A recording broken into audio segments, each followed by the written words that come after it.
On va commencer. Bonjour à tous, il est 10 heures. Bienvenue dans cette web rencontre de la DCF, le rendez-vous en ligne des intercommunalités.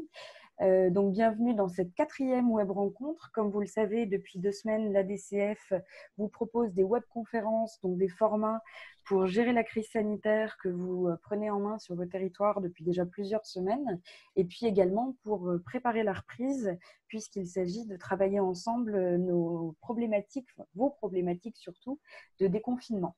Aujourd'hui, nous allons parler économie et mesures de soutien aux entreprises. Donc, je me présente Cécile Lacoste, pour ceux qui me connaissent, je suis habituellement en présentiel organiser les rencontres de la DCF en région, donc vous me retrouvez derrière vos écrans aujourd'hui. Je vais me charger de l'animation de ce format pour lequel je voudrais vous partager quelques précisions. Tout d'abord, vous le savez ou vous l'apprenez, nous utilisons la solution Zoom. Nous sommes conscients qu'il y a eu quelques failles de sécurité il y a de ça quelques semaines. Sachez que la solution a mis en place beaucoup de barrières que nous avons utilisées. De nombreuses sécurités ont été mises en place pour cette web rencontre. Donc, on ne devrait pas être importuné par des invitations non voulues, on va dire. Quelques points sur les échanges et les questions qui vous sont possibles pendant cette web rencontre. Pour ceux qui connaissent les rencontres en présentiel de la DCF, vous savez que l'important pour nous, c'est bien sûr de vous apporter de l'information, mais aussi et surtout de faire remonter vos problématiques. Surtout en ce moment où nous discutons beaucoup pour les instances de la DCF avec le gouvernement sur les problématiques de déconfinement. Donc, il en sera question aujourd'hui pour l'économie. Donc, n'hésitez pas à poser des questions et à intervenir pour, par exemple, donner les retours de vos territoires ou nous parler d'une expérience intéressante chez vous. Pour ça, donc, je vous invite à regarder au bas de votre écran. Vous avez tout d'abord le chat, ils appellent ça converser. Il s'agit là de discuter librement. On vous le laisse complètement ouvert. Vous pouvez discuter entre vous si vous le souhaitez. Pour autant, ce ne sera pas le biais privilégié des questions-réponses avec les intervenants. Ensuite, vous pouvez lever la main. Comme je le disais, il est important que nous puissions échanger, donc n'hésitez pas à poser des… Voilà, j'en vois qui lève la main. N'hésitez pas à poser des questions à l'oral pour des moments d'échange. Nous vous dirons quand est-ce que vous êtes invité à lever la main et on vous ouvrira les micros, on vous ouvrira la parole pour que vous puissiez poser vos questions. C'est toujours plus agréable que ce soit vous qui les posiez plutôt que nous qui les lisions. Donc, l'ouverture sera indiquée par l'animateur, donc par moi-même. Enfin, j'attire votre attention sur les questions-réponses. Pour poser des questions aux intervenants, il vaut mieux que vous passiez par les questions-réponses, donc qui sont des questions qui sont formulées dans ce petit onglet. Et vous pouvez également voter pour une question. C'est-à-dire que plutôt que reformuler une question qui a déjà été posée et à laquelle on risque de ne pas répondre, il vaut mieux voter pour une question. Elle apparaît en haut du tableau et pour nous, elle est plus évidemment répondue, entre guillemets. Donc, on ajoutera questions orales et questions écrites. Et enfin, vous verrez apparaître sur vos écrans des petits sondages. N'hésitez pas à y répondre et puis on vous publiera les résultats. Ça nous permet de donner un petit peu la température et prendre le pouls de la salle. Voilà. Pour rappel enfin, cette rencontre est enregistrée et elle sera diffusée dès demain probablement sur le site de la DCF. Vous pouvez le retrouver à partir de la 1 sur la page de web rencontre. Voilà, je vais donc vous présenter, si vous ne les connaissez pas déjà, mon équipe sur cette web rencontre. Notre délégué général, Nicolas Portier, que vous connaissez très probablement, bonjour Nicolas, qui s'occupera de nous faire un premier point de cadrage sur les contextes économiques dans la crise sanitaire. Et puis Raphaël Meyer, qui est conseiller juridique, qui en deuxième partie s'occupera de soulever tous les points avec vous juridiques. J'imagine que vous avez beaucoup de questions pour Raphaël. On verra ça en deuxième partie de webconférence. Voilà. Nicolas, je te laisse introduire cette rencontre, si tu veux bien. Merci Cécile, bonjour à toutes et à tous. Nous avons en effet mis en place ces webinaires pour essayer diffuser de l'information, mais aussi bien sûr des remontées sous diverses formes, à la fois par vos témoignages, vos questionnements, par des interventions orales ou alors les petits sondages que nous ferons tout à l'heure. Le but dans cette période compliquée, c'est de maintenir un contact étroit avec nos adhérents, avec les intercommunalités, des communautés de communes aux agglomérations jusqu'aux communautés urbaines ou métropoles. avec une grande variété, en effet, de questionnements sur les questions de gouvernance, sur les questions de ressources humaines, sur les questions financières, les questions d'organisation du territoire et aujourd'hui sur les questions économiques. Alors, notre conseil d'administration s'est réuni la semaine dernière pour dire qu'en effet, était quand même attendu un certain nombre de propositions, de recommandations dans cette phase-là. Bien sûr, les intercommunalités ont leurs propres initiatives et ça va de soi, mais beaucoup nous demandent un certain nombre d'appuis, de conseils juridiques, voire de réflexions un peu stratégiques compte tenu du moment. Le moment, c'est celui de l'urgence. Toutes les mesures nationales, on protège l'économie, nous sommes tous en effet assez inquiets par les impacts économiques de ce confinement, donc de la crise sanitaire et de ses effets avec une réflexion que nous devons mener en plusieurs temps.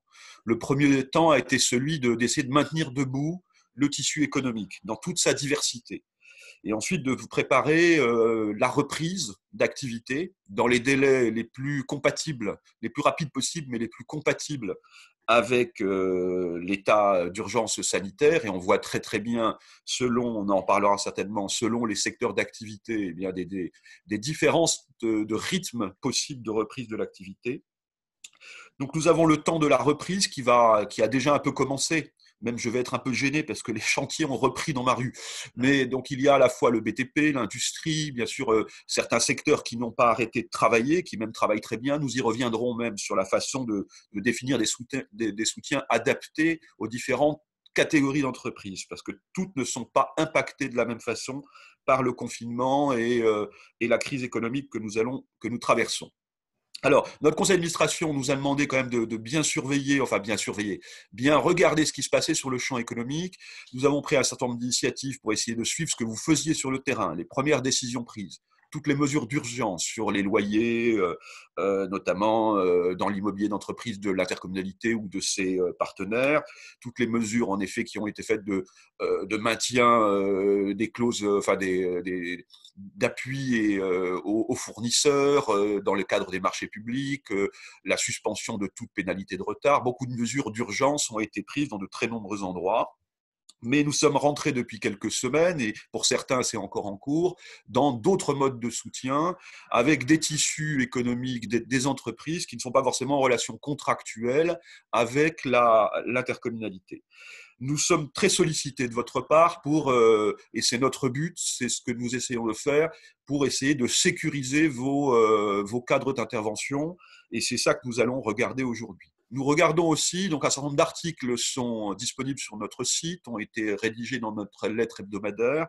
Nous essayons aussi de regarder ce qu'il se passe avec le chef de file régional, sur les aides notamment aux entreprises, les modes de coordination ou l'absence de coordination que nous constatons d'une région à l'autre. Donc ça fait partie aussi de nos sujets, de nos préoccupations, et notre conseil d'administration a recommandé un certain nombre de dispositifs ou a mis l'accent sur ces dispositifs coordonnés que nous avons vu se mettre en place dans un certain nombre de régions et qui nous semblent être des bonnes pratiques, avec des effets de levier plus forts sur les entreprises, une simplification des circuits de décision, une plus grande lisibilité pour les entrepreneurs, les associations également, qui sont quelque part des acteurs économiques. Nous avons maintenant donc besoin de sécuriser, vous aider à sécuriser vos dispositifs ou vos décisions. Regardez aussi évidemment les efforts qui vous sont demandés par les entreprises, parce qu'un certain nombre d'entre vous nous disent jusqu'où devons-nous aller compte tenu de la situation, de l'importance des soutiens qui nous sont demandés. Nous avons quand même une prudence budgétaire à avoir et surtout garder des moyens, et ça je pense que c'est un sujet important, pour la relance, parce qu'après la reprise, après le fonds d'urgence, après le maintien en état du tissu économique le plus possible et la reprise d'activité, viendra le temps de la relance. Alors, notre conseil d'administration a adopté un document qui vous sera transmis par Cécile pour réfléchir aux impacts territoriaux de la crise sur nos territoires, qui ne vont pas être partout exactement les mêmes, ça dépend un peu du profil de leur tissu d'activité. Nous regardons donc attentivement dès maintenant les impacts territoriaux potentiels, puisqu'encore aujourd'hui, nous avons aujourd'hui des mesures conservatoires qui protègent un grand nombre d'entreprises, et heureusement, notamment à travers les grandes mesures de chômage partiel, d'intervention en garantie de l'État. Les différents fonds sont faits pour essayer de maintenir le plus possible debout le tissu économique.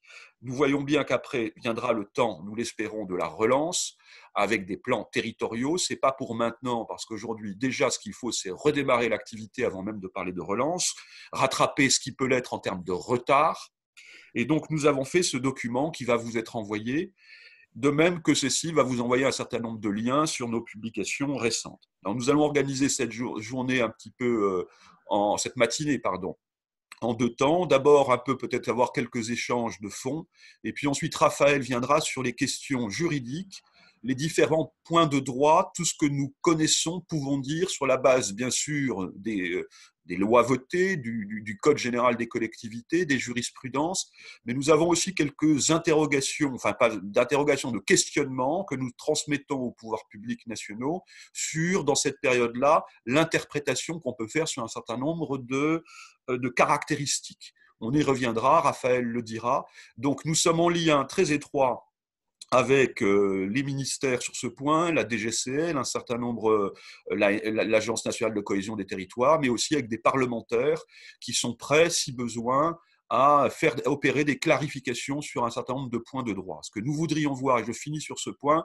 c'est aussi les interprétations du contrôle de légalité, parce qu'il me semble que d'un territoire d'un département à l'autre, on peut avoir ici ou là quelques différences de point de vue, quelques différences d'attitude en termes de tolérance avec la situation de crise exceptionnelle que nous traversons.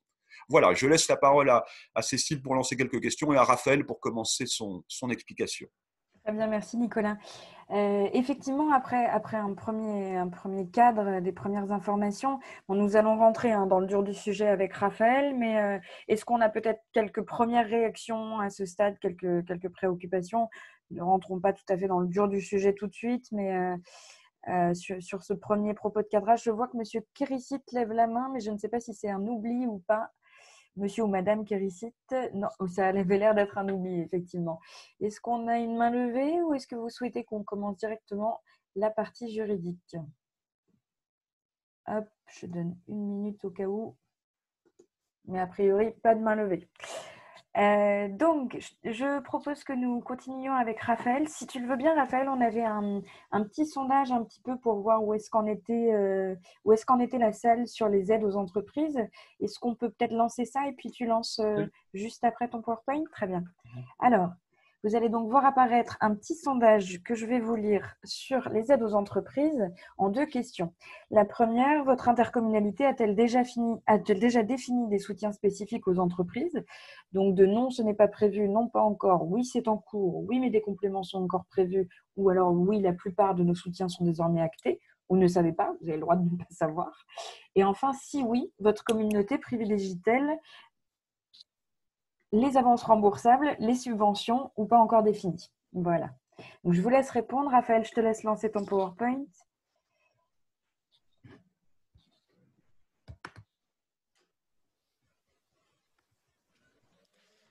Alors, on va commencer sur les règles juridiques applicables aux aides économiques parce qu'il peut y avoir des interventions qui ne sont pas toujours légales. Tu veux qu'on fasse le petit point sur le sondage avant que tu te lances, peut-être? Oui, pardon. Non, c'est pas grave. On est stabilisé dans quelques secondes, je pense.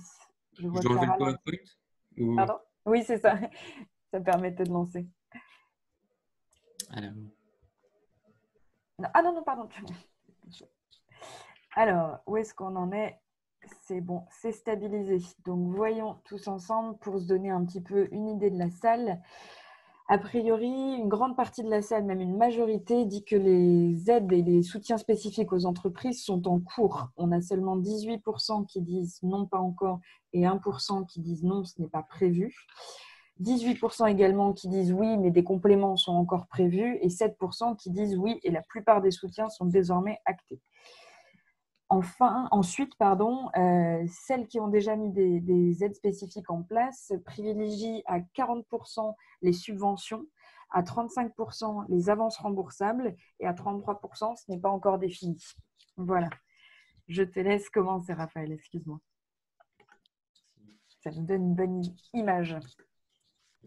C'est vrai qu'il peut y avoir plusieurs types d'aides, mais il faut savoir les classer pour savoir ce qui est légal ou non. Donc, alors, on a divisé le propos en deux parties. Le cadre juridique exceptionnel mis en place par l'État, c'est le fonds étatique, d'une part, et le cadre juridique de droit commun qui reste applicable même dans la période de crise sanitaire actuelle. Donc, commençons par le cadre juridique exceptionnel mis en place par l'État. L'État, comme vous le savez, a créé un fonds de solidarité nationale. Il est financé par l'État et, sur la base du volontariat, par les collectivités. Les modalités de cette contribution sont définies dans le cadre d'une convention. Les conditions d'éligibilité, donc pour les entreprises qui qui souhaitent bénéficier d'une telle aide, sont fixées par un décret dont vous avez la référence à l'écran. Ce qui est important sur ce cadre juridique, c'est que, d'une part, la DCF a milité pour que ces aides soient comptabilisées en dépenses d'investissement, et cela a été confirmé par la ministre de la Cohésion des Territoires, Jacqueline Gouraud, dans les questions au gouvernement auxquelles elle a répondu le 22 avril 2020. Passons ensuite au cadre juridique à droit constant qui reste applicable dans le contexte de crise sanitaire actuelle. Alors, on peut le voir, la ministre ne semble pas vouloir modifier le cadre juridique qui s'inscrit principalement dans deux principales formes d'aide. D'une part, les aides aux entreprises en difficulté, qui est de la compétence régionale exclusive, il faut bien insister là-dessus, et les aides aux entreprises ayant pour objet la création ou l'extension d'activités économiques, au sein de laquelle il y a une subdivision. Les aides peuvent avoir pour objet soit un immeuble, c'est-à-dire l'aide au loyer, etc., c'est les aides à l'immobilier d'entreprise, qui sont de la compétence du bloc local, ou les aides qui n'ont pas pour objet un immeuble, qui sont de la compétence régionale avec des assouplissements, on va le voir. Alors, dans les aides aux entreprises en difficulté, qui sont de la compétence régionale exclusive, cette dernière peut décider d'octroyer des aides et de définir un régime d'aide seul. La métropole, les communes, leurs groupements peuvent uniquement participer au financement des aides dans le cadre d'une convention. Alors, ce qui peut poser problème, c'est la notion d'entreprise en difficulté. Alors, en droit européen, l'entreprise en difficulté est définie par un règlement établi en 2014, toujours applicable aujourd'hui, qui considère que l'entreprise en difficulté est l'entreprise qui fait l'objet d'une procédure collective d'insolvabilité ou qui remplit, selon le droit national qui lui est applicable, les conditions de soumission à une procédure collective d'insolvabilité. Qu'est-ce que ça veut dire concrètement? C'est-à-dire que le droit européen considère qu'est en difficulté une entreprise soumise aux procédures collectives d'insolvabilité, mais également éligible. Donc, c'est une approche tout à fait extensive de l'entreprise en difficulté. En droit français, il n'y a pas de définition, mais on considère qu'une entreprise est en difficulté dès lors qu'elle répond, c'est-à-dire qu'elle est soumise uniquement et non pas éligible aux procédures collectives définies au livre 6 du Code de commerce, qui sont au nombre de 3, la procédure de sauvegarde, de redressement du judiciaire ou de liquidation. Alors, toutes les entreprises qui sont engagées dans de telles procédures entraînent de fait, en droit national, la compétence régionale. En réalité, la non-concordance entre le droit européen et le droit national n'a qu'une incidence en droit interne. Elle permet de définir quelle est la collectivité nationale, soit la région, soit l'interco, par exemple, qui peut octroyer des aides. Donc, finalement, dès lors qu'une entreprise était en difficulté avant la crise sanitaire, elle peut être aidée. Elle peut être aidée, mais ça sera de la compétence régionale, dès lors qu'elle est actuellement engagée. Si elle est éligible, et là c'est un raisonnement a contrario, on va passer aux aides aux entreprises ayant pour objet, donc la deuxième partie, la création ou l'extension d'activités économiques, on va raisonner à contrario. C'est-à-dire que dès lors qu'il n'y a pas de définition textuelle ou jurisprudentielle de l'extension d'activités économiques, on va considérer que dès lors qu'une entreprise n'est pas soumise à une procédure collective, sauvegarde, liquidation ou redressement, eh bien, l'aide visant à soutenir une entreprise est possible, mais dans ce cadre-là, soit par la région, soit par l'intercommunalité. Et là, il faudra distinguer l'objet de l'aide. On peut également souligner qu'un doute subsiste quant à la date d'appréciation des difficultés financières, entraînant ou non la compétence de la région. Et on peut espérer, on milite à ce sujet auprès du gouvernement, que le juge ou bien que le gouvernement vienne préciser clairement qu'il faut apprécier l'état de l'entreprise, enfin apprécier la situation de l'entreprise avant la crise sanitaire. C'est-à-dire qu'elle n'était pas soumise à des difficultés structurelles. Donc, les aides qui n'ont pas pour objet un immeuble sont de compétence régionale. La région est seule compétente pour définir un régime d'aide. Une participation financière de la part des collectivités, de la métropole de Lyon, des communes et de leurs groupements, est possible à condition qu'une convention avec la région soit conclue pour permettre un abondement de ces aides. Concernant l'octroi de l'aide, et c'est l'article L1511-2, vous avez les références au-dessus qui l'indiquent, par principe, la compétence appartient à la région, qui est seule décisionnaire quant à l'entreprise à aider.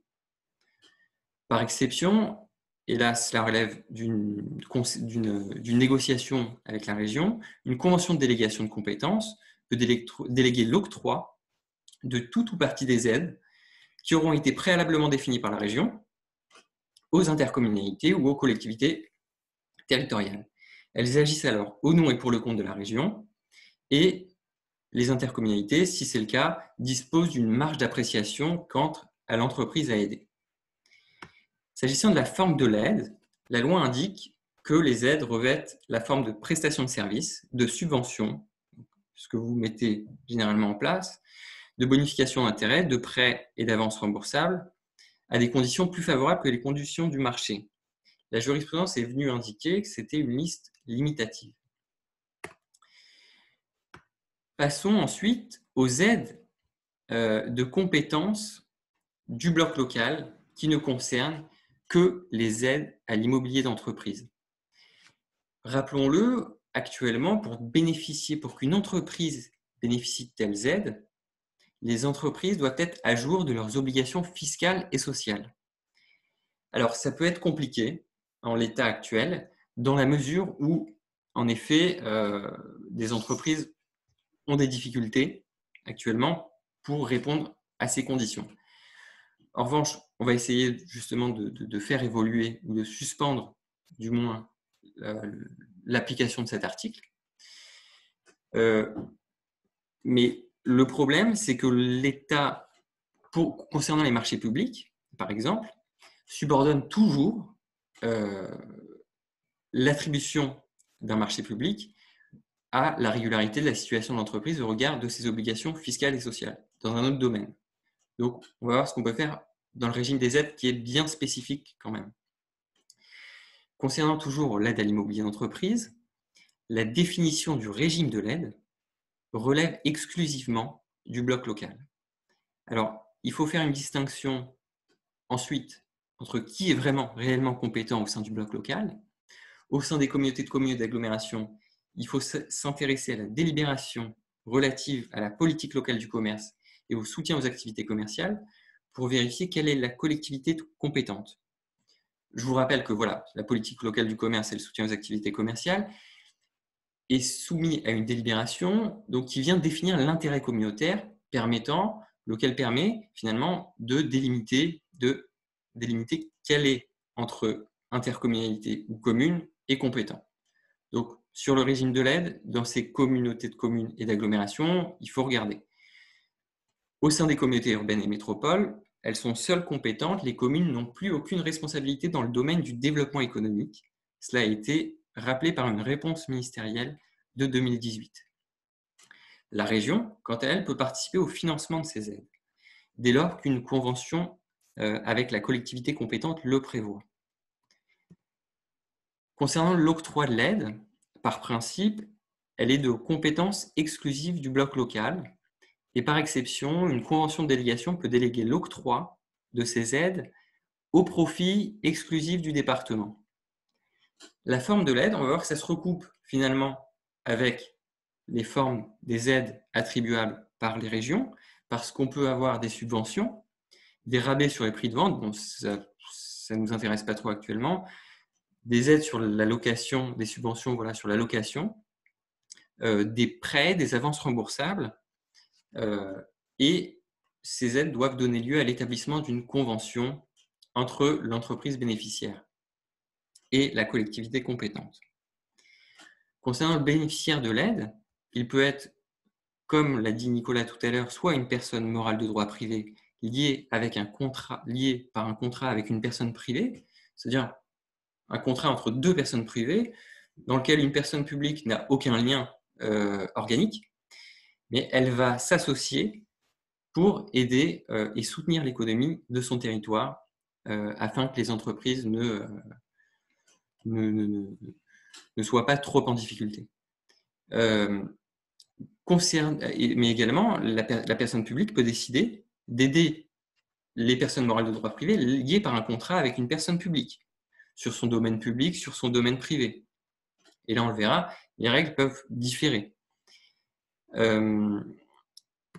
Donc, en pratique, pour les communes, les communautés, les métropoles, il existe une illégalité d'un régime d'aide créé ex nihilo par les collectivités si elle ne porte pas sur l'immobilier d'entreprise ou bien si aucune convention n'a été faite avec la région, que ce soit pour les aides aux entreprises en difficulté, si des entreprises en difficulté existaient avant la crise et dans laquelle l'intercommunalité veut abonder, ou pour d'autres aides qui n'ont pas pour objet l'immobilier, auquel cas la région est seule compétente. Et là, l'intercommunalité, par exemple, ne peut participer qu'à l'abondement de ces fonds régionaux.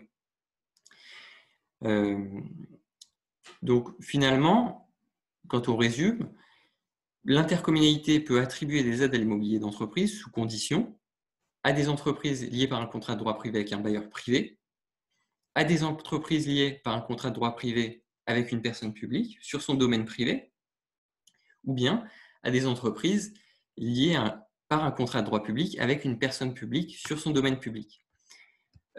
Rappelons qu'une ordonnance de la semaine dernière, parue jeudi dernier, il me semble, permet la suspension des redevances d'occupation domaniale du domaine public, une suspension de ces redevances d'occupation dès lors que une personne publique est unie avec un contrat sur son domaine public.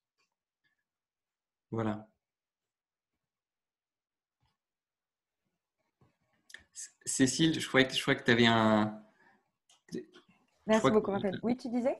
Je crois que tu avais un sondage à faire passer sur l'aide à l'immobilier. Oui, tout à fait. Alors, on va pouvoir regarder tous ensemble.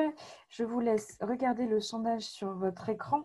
Si votre communauté prévoit des aides spécifiques à l'immobilier d'entreprise, comme le loyer ou les charges, vos mesures retenues portent-elles sur les loyers des entreprises hébergées par l'intercommunalité et ou ses opérateurs comme SEM, les loyers dans l'immobilier public, mais aussi des loyers dans le secteur privé. On laisse le sondage se stabiliser tranquillement.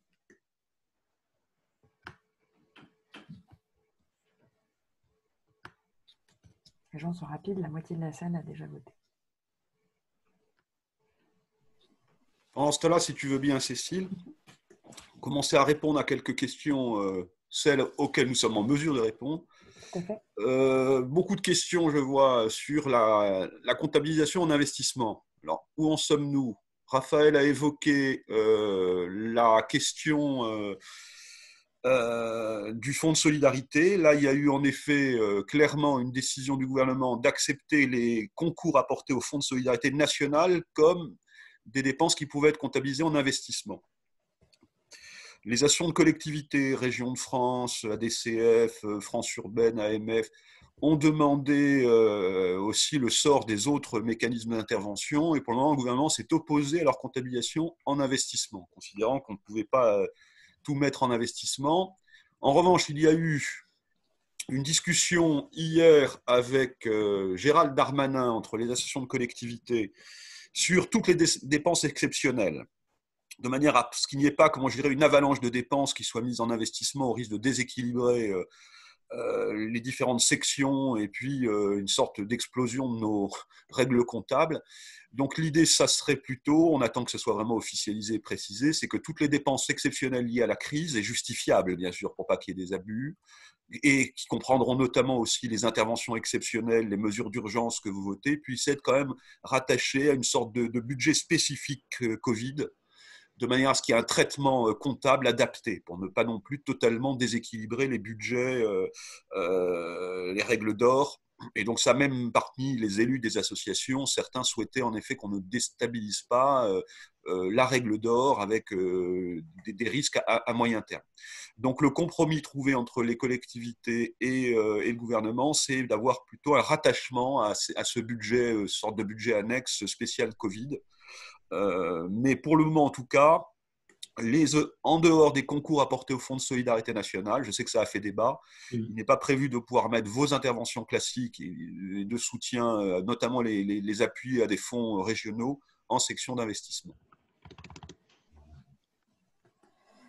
Je vois qu'il y a une question écrite de Julien Chartoir qui demande si l'abondement à l'aide d'État et les sommes qui ont été versées par une intercommunalité, par exemple, peuvent être orientées uniquement sur le territoire de la communauté qui l'abonde. Voilà, c'est une bonne question. L'État, apparemment, ne souhaite pas, même au sein de la Convention, souhaite créer le fonds et ensuite décider, selon les critères qu'il aura préalablement définis, pouvoir attribuer ces aides. Mais il ne peut pas y avoir de convention bipartite qui prévoirait que les fonds qui ont été portés par une communauté auront des retombées uniquement sur cette communauté. Là, c'est vraiment un fonds global qui doit avoir des retombées nationales. Et c'est l'État qui va décider qui abonder, quelle collectivité ou quelle entreprise en a le plus besoin. Ce ne sera pas par rapport au territoire, mais ce sera par rapport aux entreprises. Alors, on reviendra, si tu veux bien, Raphaël, sur les aides fiscales, ce que vous avez le droit de faire, ce qu'on ne peut pas exonérer comme ça n'importe comment. Donc, on reviendra sur ces éléments de droit. Après, il y a un peu les recommandations que nous pouvons faire. Donc, pour le moment, on a beaucoup, d'ailleurs, évoqué aussi, les communautés de communes, d'agglomérations urbaines et les métropoles. Je mets aussi, parce que je crois que certains s'étaient inscrits aussi sur ce webinaire, les établissements publics territoriaux du Grand Paris, qui se reconnaîtront, qui sont des intercommunalités à nos yeux, qui ont des prérogatives, mais qui ont un statut un peu spécifique. Alors, sur les aides fiscales, on va voir, en effet, des choses sont possibles, mais quand même, on ne peut pas annoncer n'importe quelle disposition, donc parfois sous la pression notamment des entrepreneurs. Donc il faudra voir un peu ce qu'on peut faire. Mais veillez bien, dans tout l'état de cause, à ce que ces aides fiscales ne soient pas un peu, comment je dirais, génératrices d'effets d'aubaine. D'abord, elles vont être beaucoup plus dures à récupérer. Donc on reviendra tout à l'heure sur la distinction subvention, avance remboursable, etc. Mais en termes d'opportunités, les aides fiscales sont applicables à tout le tissu économique. Or, tout le tissu économique d'un territoire aujourd'hui n'est pas frappé de la même façon en termes de perte de chiffre d'affaires immédiate ou même future par le confinement et la crise sanitaire. Donc il faut en effet bien proportionner ces interventions via le levier fiscal. Après, il va y avoir une grande tolérance que beaucoup d'entre vous ont reporté, notamment les traites en termes de taxes de séjour, les récupérations, etc., pour maintenir la trésorerie. Mais en tout cas, ce ne sont pas des abandons de créances fiscales en quelque sorte définitifs. Donc, sur les aides fiscales, si vous prenez des mesures sur la CFE, sur la CVE, ça me semble très difficile, puisqu'il n'y a pas de taux et les exonérations sont plus compliquées, sous le contrôle de Raphaël. Mais en tout cas, veillez bien à ce qu'il n'y ait pas de décision fiscale qui soit en effet finalement homogène sur l'ensemble des entreprises, alors que certaines ont zéro chiffre d'affaires, pendant que d'autres ont une activité, pour certaines, quelques-unes, même supérieure à la moyenne, ou en tout cas une activité partielle ou ont de fortes chances de retrouver de l'activité économique dans les prochains mois. Donc les avances, les subventions, ce qui est en train de se mettre en place, se fait sur examen de dossier. Ça a le mérite quand même de pouvoir proportionner l'intervention à la difficulté, la situation particulière de chaque entreprise. C'est pour ça que dans nos recommandations, encore une fois, ce ne sont que des recommandations, mais il nous semble quand même préférable, dans la mesure du possible, de jouer sur des fonds, soit d'avances remboursables, soit de subventions, sur examen de dossier, justification de perte de chiffre d'affaires, et de voir un peu au cas par cas. Exactement. Alors, pour rebondir juste là-dessus, sur ce que vient de dire Nicolas, j'ai répondu à une question que vous trouverez dans Résolu, dans les questions-réponses, à Madame Angélique Pouget-Kilini, qui demandait s'il était possible d'exonérer la CFE, de CFE, les entreprises sur le territoire. Alors, c'est possible, mais c'est encadré. Il y a des conditions strictes qui n'ont pas été assouplies par la crise, enfin le contexte juridique. Donc, les règles se trouvent au sein du CGI. Cette exonération ne vaut uniquement pour l'année à venir et non pour l'année écoulée, parce que là, on ne peut plus revenir en arrière. Et comme le disait Nicolas, il ne peut pas être fait de discrimination entre les entreprises bénéficiaires. C'est-à-dire que l'exonération, actuellement, à droit constant, doit profiter à toutes les entreprises à défaut de souplesse de la loi sur ce point. Ça peut créer en effet des effets d'aubaine. Et donc, il vaut mieux privilégier les subventions pour lesquelles le régime d'aide prévoira quelles sont les entreprises qui pourront en bénéficier. Et donc, ça leur permettra notamment de payer leur CFE. J'aimerais aussi revenir parce qu'il y a eu une exonération possible. Il y a une ordonnance qui est parue la semaine dernière, toujours la même, qui prévoit qu'il y a une exonération possible pour la taxe locale sur la publicité extérieure. Vous savez, voilà, lorsqu'il y a des affiches, etc., les entreprises doivent payer une taxe. Alors, l'exonération est possible uniquement, pareil, pour l'année à venir, pour l'année 2020. Pour 2019, ce n'est pas possible et c'est soumis à des conditions. Donc, il faudrait une délibération du Conseil ou bien une décision du président si c'est possible. Alors, c'est l'ordonnance 2020-460 qui prévoit que une délibération prise avant le 1er septembre 2020 peut adopter un abattement compris entre 10 et 100% applicable au montant de cette taxe due à chaque redevable au titre de l'année 2020. Voilà, c'était juste le petit point de droit sur les exonérations possibles en matière fiscale.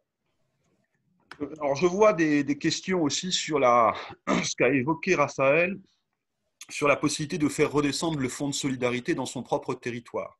Ça nous semble très compliqué car il nous a été très clairement dit lors du montage de ce fonds, donc il peut être abondé par les intercommunalités, de pouvoir conditionner l'utilisation du concours de l'intercommunalité au fonds national à un ciblage territorial. C'est pourquoi d'ailleurs beaucoup d'intercommunalités privilégient les fonds que nous avons vu se construire et qui nous semblent intéressants dans certaines régions que je vais citer, donc le Grand Est, Pays de la Loire, la région Bretagne, la Normandie, ce qui se monte en Bourgogne-Franche-Comté, avec un système que nous appelons un peu interterritorial ou interniveau, où il y a effet de levier ou effet miroir, je crois que la Nouvelle-Aquitaine y réfléchit, entre un soutien apporté par la région, qui peut être de 2 euros, 3 euros à l'habitant, un miroir côté banque des territoires qui accompagne les régions et les intercommunalités, le département et l'intercommunalité.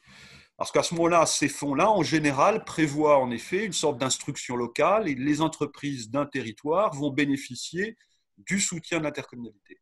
En revanche, sur le fonds de solidarité nationale, qui est traité en effet en investissement, mais c'est grosso modo un abondement qui va dans le grand tout général, qui ne sera pas forcément tracé, fléché sur le territoire de l'intercommunalité.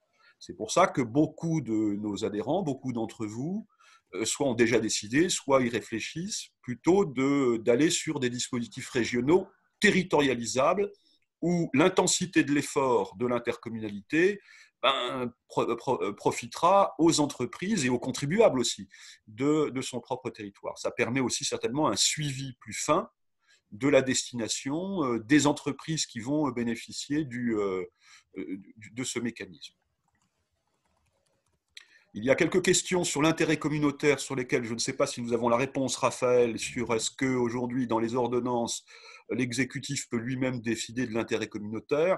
Ce qu'on peut dire, c'est que s'il n'a pas été défini dans les temps impartis, la règle générale, sous le contrôle de Raphaël, c'est que tout est communautaire. Vous savez que les compétences soumises à l'intérêt communautaire, donc s'il n'y a pas eu de définition d'intérêt communautaire en matière de commerce, l'état du droit, c'est de dire à ce moment-là, communauté à l'intégralité de la compétence.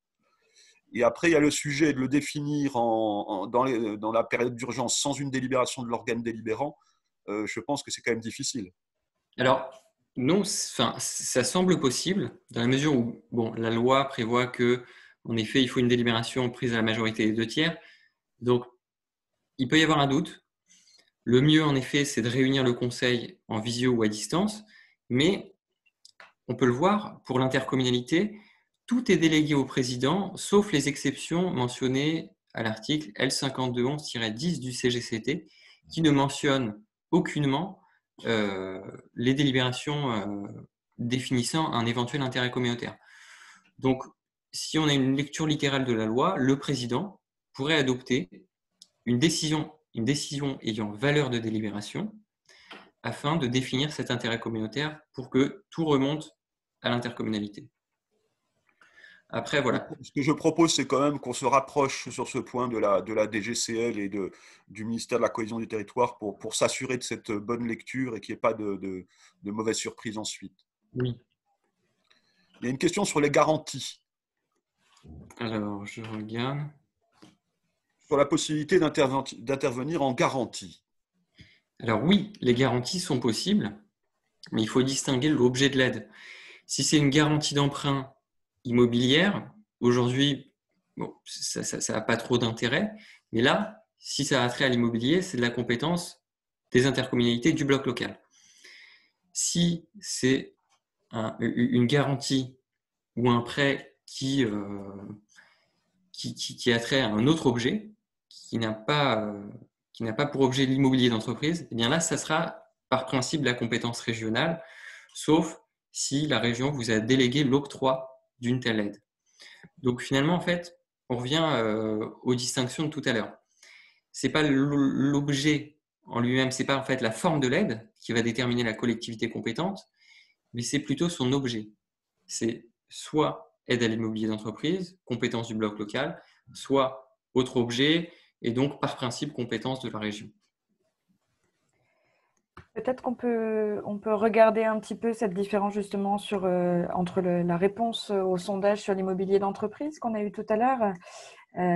Donc, comme vous pouvez le voir, effectivement, nous avons 63% d'entre vous qui ont retenu des mesures sur les loyers des entreprises hébergées par l'intercommunalité et ou ses opérateurs comme ISEM, et 10% d'entre vous qui ont retenu des loyers dans l'immobilier public, mais aussi les loyers dans le secteur privé. Donc,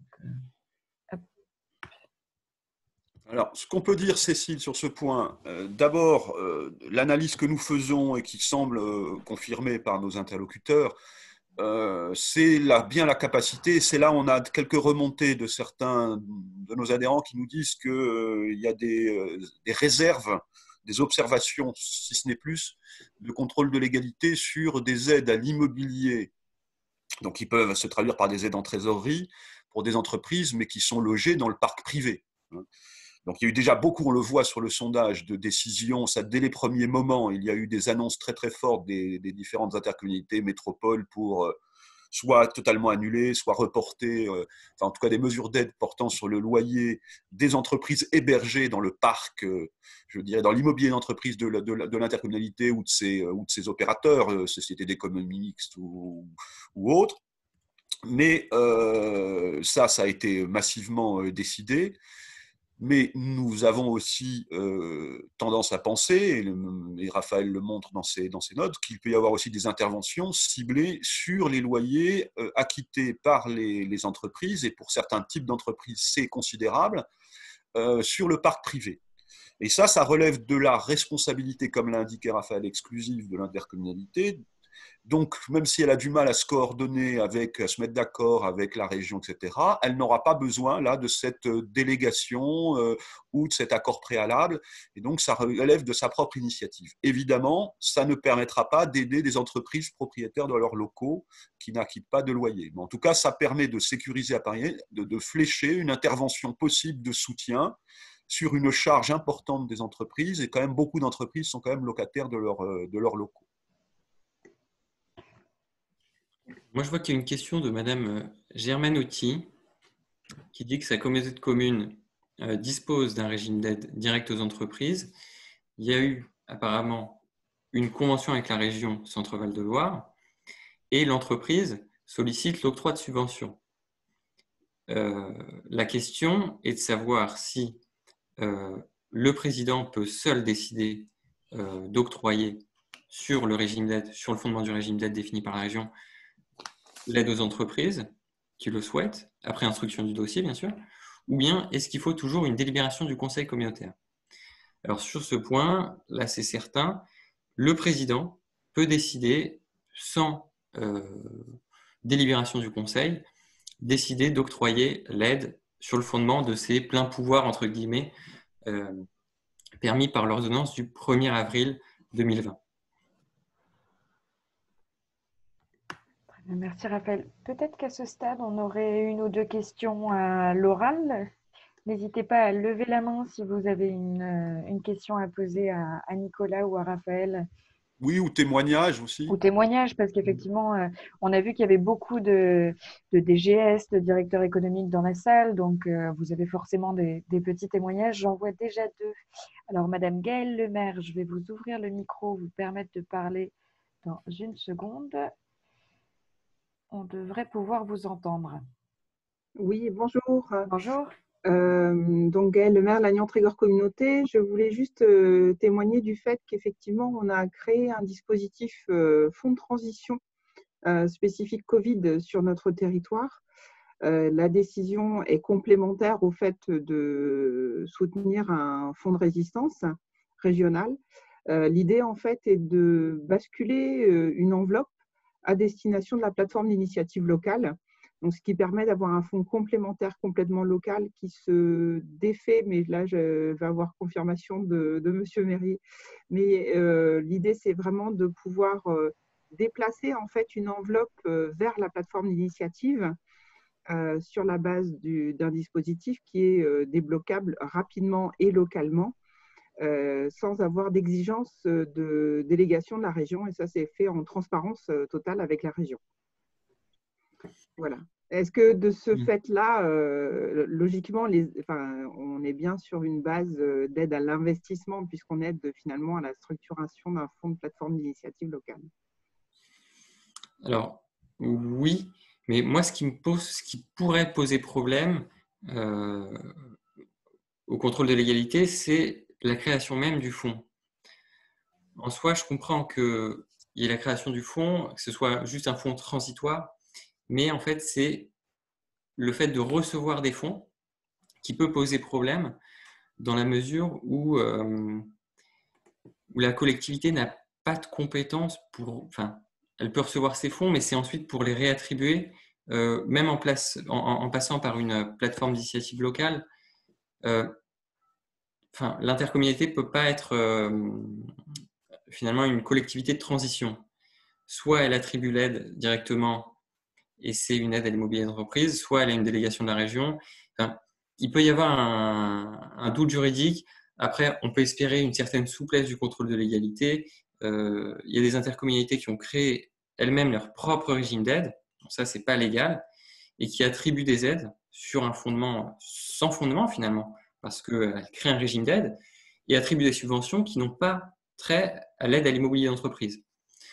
Ça peut passer dans certaines préfectures, mais ce n'est pas ce qu'on recommande dans la mesure où nous, ce qu'on souhaite, c'est vraiment essayer de sécuriser au maximum les procédures pour qu'il n'y ait pas de contrôle de légalité qui puisse remettre en cause une initiative qui, finalement, ont toutes le même but, sauver les entreprises de vos territoires. Donc, parfois, il suffit juste d'une convention avec la région, qui est possible actuellement avec les pleins pouvoirs accordés au président de l'intercommunalité et de la région.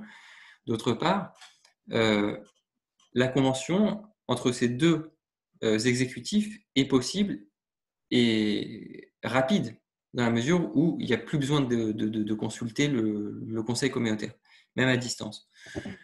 Donc, peut-être qu'une convention pourrait venir sécuriser la procédure, même a posteriori. Bon, à voir, mais ça pourrait être une solution. Très bien, merci beaucoup. Sachant que là, la décision, du coup, n'est pas faite par les élus directement, mais par le comité de la plateforme de fait. Oui, mais en fait, c'est la transition. C'est la transition qui passerait par l'interco, puisque finalement, la plateforme d'initiative locale, au sens du droit européen, c'est une entreprise, c'est une aide à l'entreprise. Donc, vous allez accorder un fonds, enfin, vous prenez des fonds, vous récupérez des fonds. Ensuite, vous êtes la collectivité qui va faire la transition entre les fonds qui auront été récupérés et la plateforme d'initiative. Et dès lors que vous allez attribuer l'aide à cette plateforme, c'est cette aide-là qui peut être qualifiée en aide, tout simplement. Et vous n'avez pas la compétence en soi pour attribuer une aide non fléchée finalement à cette plateforme d'initiative locale, quelle que soit sa forme, puisque le droit européen considère qu'une aide dès lors qu'il y a une aide publique, elle est attribuée à une entreprise, quelle que soit sa forme, que ce soit une structure publique, privée, une association, peut être considérée en droit européen comme une entreprise. Donc même si ensuite la plateforme, c'est elle qui va instruire le dossier in fine et attribuer l'aide, vous-même, entre-temps, vous aurez attribué tout le fonds à la plateforme d'initiative et c'est ce moment-là qui est problématique juridiquement. Alors, on a de nombreuses… Merci Raphaël, on a de nombreuses questions. Levez la main, mais on va peut-être… Nicolas, pardon. Je complète pour dire qu'on va vraiment voir ça avec le réseau Initiative France et les plateformes, parce qu'il y a plusieurs intercommunalités qui envisagent de passer par ce mécanisme assez efficace. Là, on est généralement en avance remboursable, on est bien d'accord. Mais il faut qu'on regarde en effet si on peut essayer au moins à titre exceptionnel, voir comment on va pouvoir éventuellement traiter ces décisions, parce que beaucoup privilégient ce modèle. Très bien. On a parlé tout de même fonds régionaux. Peut-être que ça vaut le coup de lancer une petite question pour voir un petit peu où en sont nos participants. Je vous propose de lancer un sondage et puis on va prendre quelques questions ensuite pendant que vous répondez. L'intervention de votre communauté s'inscrit-elle aujourd'hui dans un dispositif concerté avec la région? Donc, c'est ce dont il a été question. Oui, pas encore, mais en cours de définition. Ou enfin, non, nous avons créé notre propre fonds local. Alors, je vous laisse répondre tranquillement. Pendant ce temps-là, donc vous êtes 185 pour rappel. Et puis, je vois des mains levées. Donc, je vais laisser la parole, si vous le voulez bien, le temps que le sondage se termine, à Monsieur Jordi Kleyer. Je vous vois main levée. Je vais vous permettre de parler. On devrait vous entendre. Oui, est-ce que vous m'entendez? Oui, tout à fait. Bon. Donc, Jordi Kleyer, responsable du service SECO, donc à la communauté de communes Vienne-les-Gartempe, région Nouvelle-Aquitaine. J'avais juste une question, mais juste en introduction, vous faire un petit retour d'expérience sur ce qu'on est en train de finaliser de notre côté. Donc, je vous remercie parce que je crois qu'il y a des personnes, Monsieur Meyer, on a dû échanger par mail. Donc, merci beaucoup à la DCF pour les précisions, c'était très important pour nous. Donc, on est en train, nous, de finaliser un régime d'aide directe aux entreprises qui est cadré avec la région. On a une demande politique très, très forte d'intervenir en urgence auprès donc, des commerces qui sont fermés depuis le début du confinement et de toute autre activité qui n'a pas pu générer de chiffre d'affaires. Bon, ça peut générer quelques inquiétudes, notamment des effets d'aubaine auprès d'entreprises qui vont cumuler plein de dispositifs d'aide et qui vont se retrouver avec des revenus beaucoup plus importants que ce qu'ils pourraient avoir de manière générale. Donc, mais bon, on y va là-dessus. Et puis, on participe aussi donc, au fonds de proximité de solidarité de la région de Nouvelle-Aquitaine, qui a été lancé cette semaine à hauteur de 2 € par habitant. Donc là, nous, on est dans nos mesures, on va dire, d'urgence et d'accompagnement des entreprises. La question que j'avais, c'est est-ce qu'on commence à avoir des informations par rapport au marché public. On a plusieurs entreprises du territoire qui s'interrogent sur est-ce qu'il va y avoir des notions de préférence locale, entre guillemets, intégrées au marché public pour accompagner la relance ou pas du tout, ou juridiquement c'est très compliqué, c'est mon interrogation. Puis de savoir après de manière plus générale si au niveau de la DCF, vous avez déjà des retours sur des mesures qui pourraient être mises en place particulièrement pour accompagner la relance ou pour essayer de pérenniser des modèles, notamment au niveau du commerce. Je pense que d'autres territoires ont constaté la même chose que nous, mais on a beaucoup d'épiceries en local qui n'allaient pas forcément très très bien ou qui ne vivaient pas très très bien avant le contexte sanitaire, qui aujourd'hui explosent les chiffres d'affaires, travaillent énormément en local. Et nous, on est en train de réfléchir à se demander comment est-ce qu'on va pouvoir accompagner ces structures-là à pérenniser ce nouveau chiffre d'affaires et à structurer en fait une filière d'approvisionnement en local. C'est des interrogations qu'on a, donc je ne sais pas si on a des retours d'expérience à ce stade. Voilà, merci. Merci, M. Clair. Je vais juste répondre à la première question sur les marchés publics. Alors, en soi, il n'y a pas l'air d'avoir d'évolution législative ou réglementaire sur ce point. Enfin, pour le moment, ça viendra peut-être. Mais à droit constant, il est possible de favoriser les entreprises locales, notamment dans le règlement de consultation. Et je reviendrai vers vous pour vous préciser cela. Il y a une réponse ministérielle de 2019 ou de 2020 qui est venue lister un peu tout ce qu'il était possible de faire, donc légalement, pour attribuer et favoriser les entreprises locales. Voilà. Pour la deuxième question, je laisse répondre Nicolas. Alors, il y a beaucoup de sujets. Si on parle relance, il y a beaucoup d'échanges en ce moment, beaucoup d'interrogations vu de l'état des comptes publics. Bon, on voit bien qu'il faudra bien une relance. Nous avons dans le document qu'on vous a adressé appelé à des plans de relance territoriaux le moment venu, encore une fois. Là, on est un peu dans la logique de reprise, mais c'est vrai qu'il y a des choses à consolider. Il y a des circuits courts que vous avez évoqués qui se mettent en place. Il y a, est-ce que c'est que du provisoire ou est-ce qu'on peut pérenniser, transformer aussi un certain nombre de circuits économiques. Alors, Raphaël fera le point sur ce que l'on peut faire déjà dans les… Beaucoup y réfléchissent. Dans les clauses des marchés publics, il y avait déjà des possibilités, même sur l'économie circulaire, il y a un certain nombre de sujets. Sur le soutien du commerce, sur sa relocalisation à proximité des domiciles. On voit bien qu'on a eu un modèle qui était déjà très secoué par le numérique, par le e-commerce. Donc, on va avoir certainement beaucoup de réflexions sur la durée dans les prochaines semaines. Donc, vos contributions, ce que vous êtes en train de nous dire, nous sont très précieuses pour voir un peu ces transformations, dans le bon sens d'ailleurs, à certains égards, d'un certain nombre de processus, de modes de production, de distribution. Beaucoup d'entre vous ont mis en place de manière extrêmement rapide des débouchés pour les producteurs locaux il y a 3-4 semaines déjà, avec des plateformes numériques, parfois en tout cas trouver en effet une sorte d'intermédiation rapide entre les producteurs du territoire et les besoins des ménages, les besoins des associations. Donc, en effet, il y a des choses intéressantes à conforter. Alors, dans les réflexions en cours sur la relance, où en sommes-nous? C'est le début un petit peu de la réflexion. Il y a beaucoup de propositions. Il y a le sujet de savoir si on va avoir un volet territorial d'un plan de relance, celui auquel nous appelons, parce que la commande publique est portée notamment très fortement par le bloc communal et ses partenaires, hein, que ce soit les offices de l'habitat, que ce soit les CCAS, CIAS, que ce soit la restauration scolaire, que ce soit bien sûr le BTP, etc. Donc on a une responsabilité très forte pour la commande publique, d'où notre souci aussi, c'est que nos intercommunalités notamment ne soient pas à genoux au sortir de ces premières semaines de confinement et qu'elles puissent avoir un rôle un peu de fer de lance dans le moment, en organisation bien sûr de ces circuits, mais aussi à travers leur commande publique.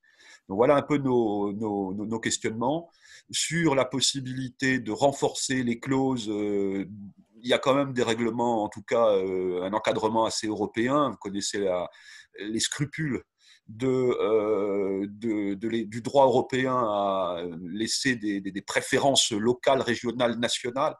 Donc il faudra voir en effet sur ces clauses préférentielles comment on peut les justifier. Alors, il y a eu des échanges assez nombreux, et je finis sur ce point, avec des ministres la semaine dernière. Jean-Luc Rigaud avec Madame Borne sur tout le ministère de la Transition écologique au téléphone vendredi soir. Nous sommes en échange également sur les questions de marché public, et notamment surtout le BTP avec les ministres Bruno Le Maire et Madame Pénicaud.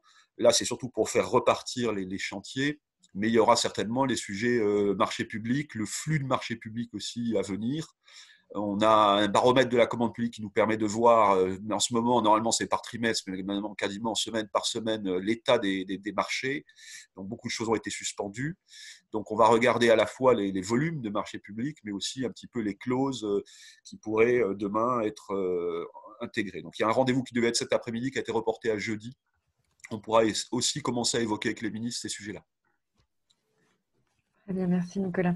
Merci Monsieur Cléyer. Je vois une autre question main levée de Stéphane Lefebvre. Alors, Monsieur Lefebvre, hop, je vais vous permettre de parler. On devrait vous entendre. Oui, bonjour. Bonjour. Donc Stéphane Lefebvre, DGS de la communauté de communes des Deux-Vallées dans l'Oise, région de France.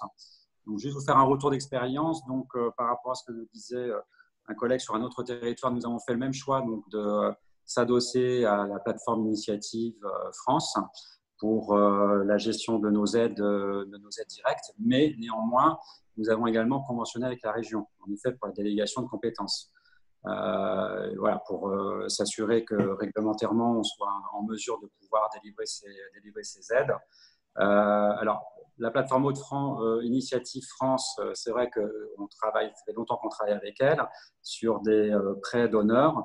Donc, on leur a demandé l'instruction de leur verser notamment des montants pour pouvoir avoir des montants de prêts d'honneur plus élevés, mais également des subventions de secours et des subventions d'aide également pour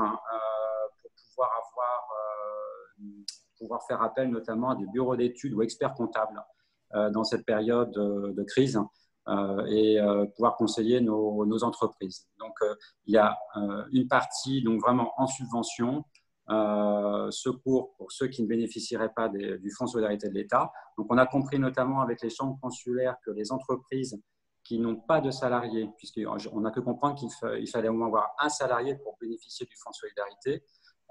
Donc, ces aides seront dirigées prioritairement vers des entreprises qui ne disposent pas de salariés, notamment petits commerçants, petits entrepreneurs. Voilà, donc et une dernière chose également, vous évoquez tout à l'heure le fait que, en effet, dans les dispositions d'urgence, le président avait délégation pour pouvoir signer les conventions, régions et plateformes. Par contre, il nous faut bien réunir le conseil communautaire pour pouvoir instruire une décision budgétaire modificative afin de pouvoir affecter ce fonds de secours. On est d'accord? Tout à fait, oui. Dès lors dès lors qu'il y a une décision ayant une incidence budgétaire, il faut réunir les conseils. Seulement, pour les subventions, par exemple, il n'est pas nécessaire de réunir le conseil. Je parle au niveau intercommunal. Dès lors que il est possible, les crédits étaient préalablement ouverts. Dès lors que le président s'inscrit dans l'enveloppe budgétaire qui a déjà été ouverte, il peut seul décider d'octroyer une aide, sous forme de subvention, par exemple. Mais dès lors qu'en effet, il y a une augmentation, une modification budgétaire, eh bien là, il y a une nécessité d'une délibération communautaire. Merci. Nicolas, tu souhaites compléter? Non, je voyais d'autres questions. Il faudra peut-être qu'on les reprécise. Est-ce qu'on peut soutenir une association qui aide les entreprises? Il faut quand même faire attention.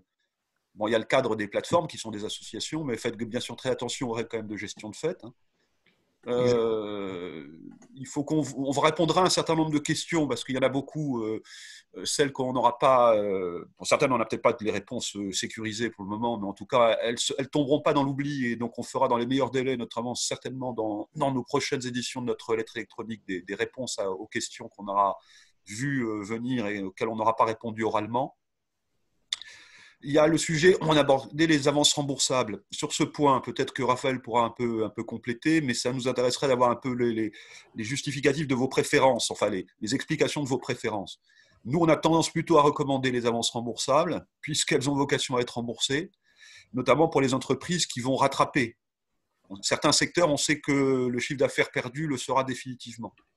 Pour d'autres, c'est quand même, il y a des possibilités de rebond et de rattrapage. en termes de chiffre d'affaires. Donc on va avoir quand même une disparité des situations en fin d'année assez forte entre les catégories d'entreprises. Le petit entrepreneur ou je sais pas l'artisan local ou bien sûr on prend souvent l'exemple du coiffeur. On n'ira pas se faire beaucoup plus coiffer les cheveux à partir du mois de juin, à partir de la reprise. Donc là, on sait qu'il n'y a pas de rattrapage possible. Dans d'autres secteurs, c'est un peu différent. Les avances remboursables permettent de demander, ou la logique du prêt d'honneur, qui est quand même un très bon dispositif, de faire un peu un point de situation, les mécanismes notamment de prêt d'honneur, etc., pour peut-être essayer quand même de pouvoir récupérer, après avoir soutenu les trésoreries, un certain nombre d'efforts budgétaires. Ça permet d'ailleurs d'aller plus fort en termes d'euros de volume budgétaire par structure en avance remboursable qu'en subvention. Et d'autre part, les avances remboursables, quand on regarde bien, aussi des souplesses de point de vue comptable que n'a pas vraiment la subvention, qui doit faire l'objet quand même d'une convention avec l'entreprise. L'utilisation est censée normalement quand même être définie. Ça peut être à certains égards, même d'un point de vue fiscal, d'un point de vue des charges sociales, la subvention peut être plus compliquée. Donc c'est pour ça que ça nous intéresse d'échanger avec vous aussi pour voir ce qui vous fait motiver, vous pousse plutôt à choisir l'avance remboursable ou la subvention. Peut-être qu'on a d'autres retours d'expérience ou interrogations à l'oral. J'ai vu des mains se baisser, je pense qu'elles ont eu leur réponse. Alors, je vois Madame Amara, Chloé Amara qui lève la main. Je vais vous permettre de parler, Madame. Alors, on devrait...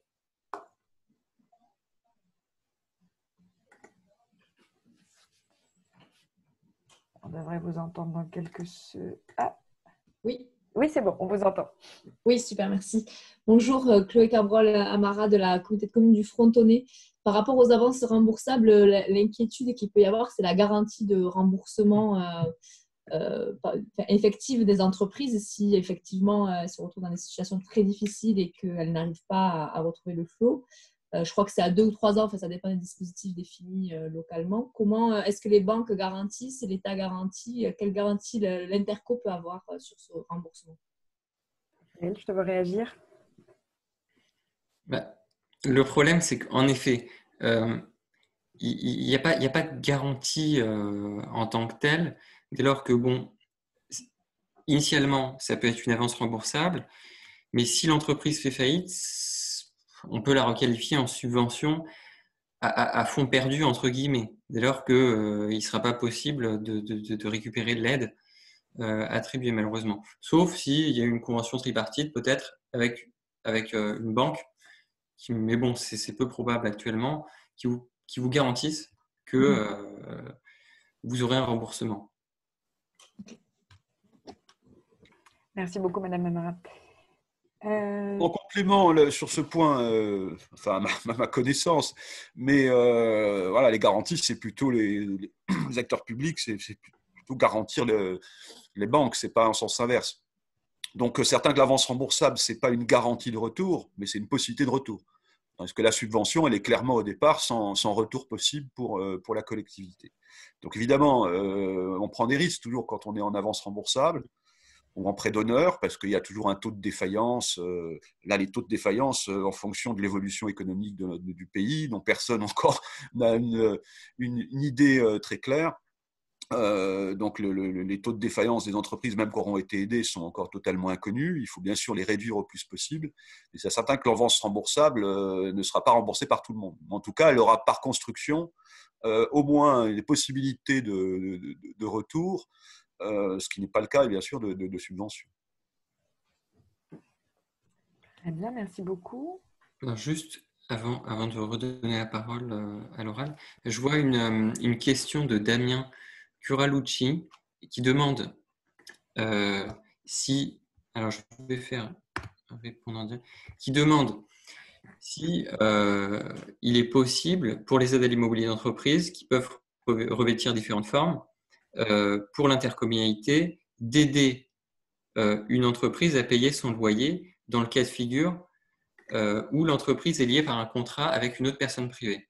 Et ça, en effet, comme je l'ai dit tout à l'heure, c'est tout à fait possible. Même s'il n'y a aucun lien organique entre la personne publique et les deux personnes privées, c'est une intervention économique qui est tout à fait possible de la part de la collectivité. Vous pouvez aider toute entreprise, même liée avec un contrat, avec un bailleur privé, sans être inquiété. Là, vous êtes dans la parfaite légalité. Très bien, merci Raphaël. Je vois une nouvelle question de Monsieur Raymond Val. Bonjour Monsieur Val. Alors, je vais essayer de vous permettre de parler.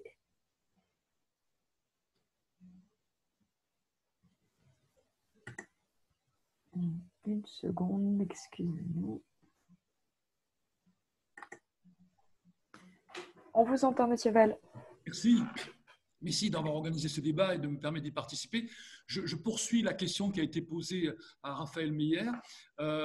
Oui, on a délibéré sur notre territoire, mais on se heurte à l'interprétation des directions départementales des finances publiques qui, soi-disant, ne peuvent pas donc exécuter les paiements sous prétexte que la DGCL ne serait pas d'accord ou que l'interprétation du texte ne permet pas d'exécuter le paiement. Est-ce que vous avez d'autres remontées sur l'attitude des délégations départementales des finances publiques? Monsieur le sénateur. Nicolas ou Raphaël, peut-être? Nicolas, alors, pour ma part, j'en ai pas eu, mais j'aimerais bien que vous me transmettiez les documents pour voir sur quel fondement ils se fondent, parce que j'avoue que ça me paraît un peu étrange, cette interprétation stricte. Dès lors qu'il y a une délibération communautaire, ça porte sur les aides à l'immobilier d'entreprise. À mon sens, il ne devrait pas y avoir de blocage, mais si vous pouviez me transmettre les éléments afin que je puisse revenir vers vous et vous répondre de manière circonstanciée, je le ferai avec grand plaisir. Merci beaucoup, c'est ce que je ferai. Merci, M. Meyer.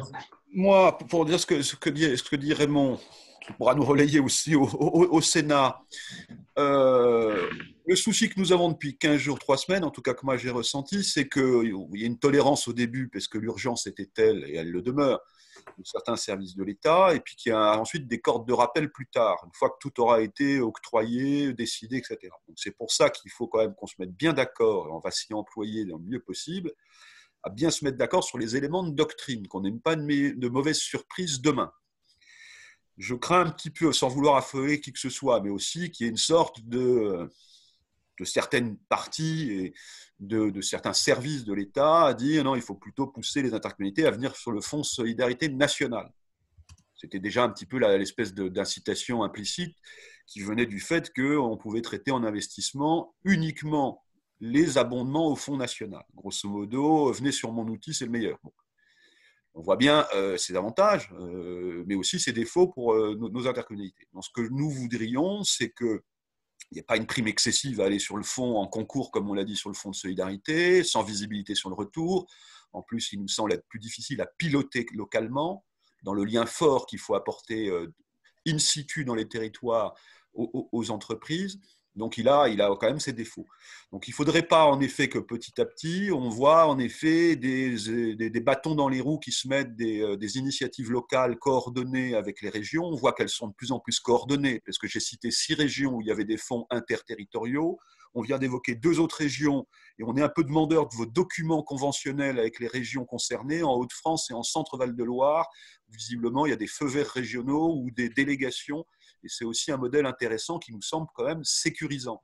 Donc, ce qu'il va falloir qu'on fasse dans les prochains jours, et on va s'y employer, c'est bien nous mettre d'accord avec nos interlocuteurs ministériels, si possible en passant par Matignon, pour qu'il y ait quand même une unité de doctrine des pouvoirs publics et qu'on ne soit pas à la discrétion de tel ou tel contrôle de légalité. Parce que ce qu'on a plutôt vu, c'était une assez grande compréhension au départ, mais là, Raymond m'a fait part hier de blocage sur sa DDFIP. Dans d'autres endroits, on commence à voir peut-être le contrôle des légalités qui fait des observations. Alors bien évidemment, il ne faut pas des choses trop hérétiques par rapport à l'état du droit. C'est pour ça qu'on essaye de trouver les solutions juridiques et les dispositifs les plus sécurisants. Après, il y a des choses qui sont un petit peu, on ne veut pas affoler non plus, des choses qui sont quand même un peu à sécuriser, à clarifier sur les définitions des entreprises en difficulté, etc. Après, il y avait certains types d'interventions qui nous semblaient, on l'avait déjà dit un petit peu via le service juridique, qui nous semblaient quand même très très éloignés de ce qu'il est possible de faire, et le risque de blocage au contrôle de l'égalité était assez vraisemblable. Mais si on trouve les accords nécessaires avec l'autorité régionale, soit par intervention complémentaire dans un dispositif coordonné, soit par conventionnement préalable avec la région, il nous semble que quand même, on devrait passer facilement la rampe des contrôles de légalité, des trésoreries, enfin des défis. On peut regarder Merci Nicolas. Est-ce que je peux rajouter 2 mots? Merci Nicolas d'avoir rappelé. Je voudrais vous dire que ça fait 1 mois que nous avons engagé au Sénat ce combat. La réponse à une question d'actualité mercredi dernier de Mme Gouraud a été claire. Elle ne veut pas bouger évidemment l'interprétation de la nôtre dans la situation actuelle. Et je veux évoquer un deuxième point, je n'ai pas entendu jusqu'à présent, c'est que nous avions également proposé de pouvoir mobiliser le FISAC, qui a été attribué donc à un certain nombre de PCI et qu'on ne peut pas aujourd'hui évidemment affecter à ce pourquoi il a été créé, mais qu'on aurait pu débloquer pour essayer de l'utiliser à donc faire face à cette crise. Et bien là, on s'est heurté également à un refus. Et quand on est allé plus loin par une question au gouvernement en leur disant, écoutez, si la partie de l'État ne veut pas être débloquée parce qu'on dérogerait à sa destination initiale, permettez que les collectivités, pour les 50% autres, puisque le FISAC, c'est moitié État, moitié collectivité, on puisse, nous, le débloquer à destination de notre économie locale. Et moi, je pense qu'aujourd'hui, les nouvelles mesures en faveur du tourisme, restauration, etc., vous permettraient peut-être de revenir sur ce FISAC, parce que là, il semble que le gouvernement serait prêt à faire un effort si on versait ces fonds FISAC à destination de l'économie touristique et restauration. D'accord. Alors ça, c'est bien noté, ça nous remonte. J'ai l'impression que certains ont réussi à le mobiliser. Donc, s'il y a d'autres témoignages dans la salle, en tout cas, c'est des choses qu'on va regarder. Par rapport au tourisme, je vous proposerai certainement un webinaire spécifique. Qu'est-ce qu'on fait, comment on essaye de sauver la saison avec ce qui se prépare cet été. Donc, on attend bien sûr cet après-midi les orientations avec tout ce qui va concerner l'hôtellerie, la restauration, les échéances prévues ou les échéances pour définir les échéances.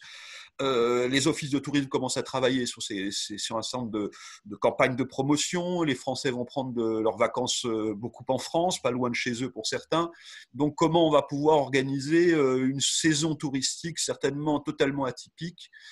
C'est un sujet qu'on regarde avec bien sûr nos élus, avec nos adhérents. Et donc, on reviendra sur ces questions qui sont liées bien sûr, hein, tourisme, activités culturelles, les intermittents là, qui nous inquiètent beaucoup, tout l'effondrement des spectacles, les hôteliers bien sûr, les restaurateurs. Donc tout ça, on va essayer de travailler avec vous et puis de vous proposer un autre webinaire sur ces sujets dans des délais relativement courts. On sera en amont peut-être des choses, mais ça se prépare dès maintenant. Alors, on reviendra effectivement sur ces questions. Par contre, j'avais un témoignage sur le FISAC de Dan Terlez qui est en salle. Bonjour Dan Terlez, je vais vous permettre de parler. On devrait vous entendre.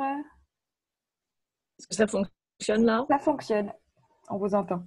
Ça fonctionne, super. Bonjour à tous. Je voulais juste agir sur la question du FISAC, puisque nous avons dans les départements de la République. Donc, je suis communauté d'agglomération Seine-Neuve en Normandie.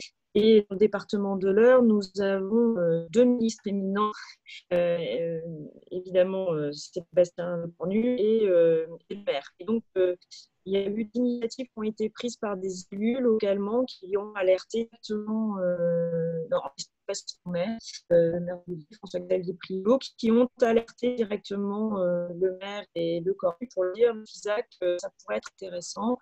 À la fois sur les fonds propres de l'Intercom, mais également sur les fonds d'État. Et donc, si on avait une autorisation assez rapide, ce serait de liquidité qui nous aiderait, qui aiderait du coup évidemment les entreprises. Le maire de Louviers avait également un point régulier. Il a toujours un point régulier, alors avec plusieurs maires, c'est Darmanin qui a mis ça en place. Voilà, ils ont abordé le sujet aussi, c'est cette trentaine de maires, quelques dizaines de maires qui se réunissent régulièrement avec Darmanin pour faire des remontées de terrain. Ils ont abordé le sujet aussi avec Darmanin. Et alors après, je ne sais pas s'il y a de la cohérence dans tout ça, mais globalement, le maire et Darmanin et le Cornu, ces trois-là, étaient plutôt favorables à la réorientation des fonds FISAC. Et ils ont eu une réponse plutôt positive. Alors après, je n'avais pas eu connaissance de la question qui a été posée à Jacqueline Gouraud au Sénat et de son refus. Mais ce qui est certain, c'est qu'en tout cas, ça va faire débat au sein du gouvernement et qu'effectivement, il faut peut-être pousser davantage. Merci. Nicolas Raphaël, vous voulez réagir? Je crois que Jacqueline Gouraud, c'était pas sur le FISAC, hein, c'est ce que disait Raymond Val tout à l'heure, c'était sur on ne bouge pas la loi NOTRe, sauf erreur de ma part. Hein. Ah, d'accord. Alors, Monsieur Raymond Val relève la main. D'ailleurs, je vais vous permettre de parler, Monsieur Val. La question d'actualité portait uniquement sur le conventionnement, donc sur le fonds de solidarité. Effectivement, vous avez raison de le corriger. C'est une question écrite qu'on a posée sur le FISAC, excusez-moi. Et la préfète du Gers est intervenue à très haut niveau, d'après ce qu'elle m'a dit. Et la réponse officielle de la préfète du Gers, c'est non, il y a 24 heures.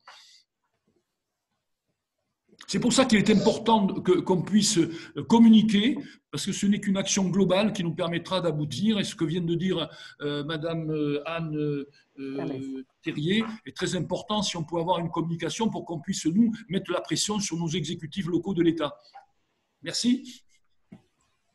Mais merci Raymond, on a besoin vraiment de vos remontées de terrain. On a sur certains sujets, pas uniquement sur les aides économiques, dans le contexte actuel des interprétations qui diffèrent. Il faut qu'on rende tout ça quand même homogène, qu'on ait des règles un peu, sur tout ce qui est national, enfin tout ce qui est règles nationales, des choses cohérentes. Je vois, excuse-moi Cécile, je vois qu'il y a une question de monsieur ou madame Rekersit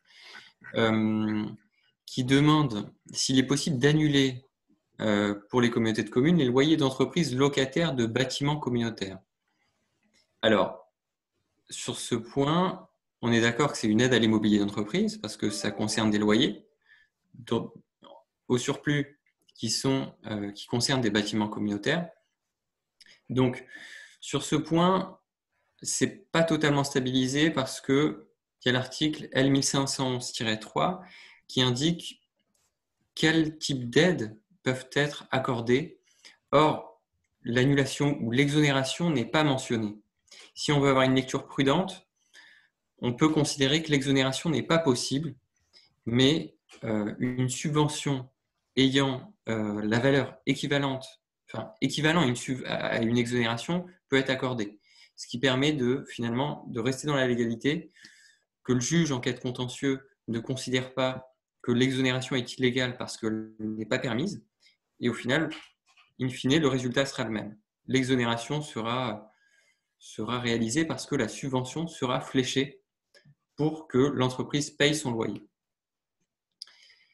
Une autre question, et après je te laisse la parole Cécile, de M. Cazenave. Alors, bonjour M. Cazenave, qui pose la question de jusqu'à quand est-il possible d'alimenter le fonds d'urgence d'État ? Pour l'instant, il n'y a pas de date qui a été fixée. Il n'y a pas de limite, de plafond, enfin de limite en tout cas temporelle qui a été fixée. Donc, pour l'instant, c'est ouvert. Et je ne saurais pas vous répondre malheureusement sur ce point. Déjà, on n'a pas une deadline après-demain. C'est déjà positif, on va dire. Nicolas, est-ce que tu voulais que je publie, enfin en tout cas je vous montre le résultat sur les fonds régionaux qu'on a lancés tout à l'heure.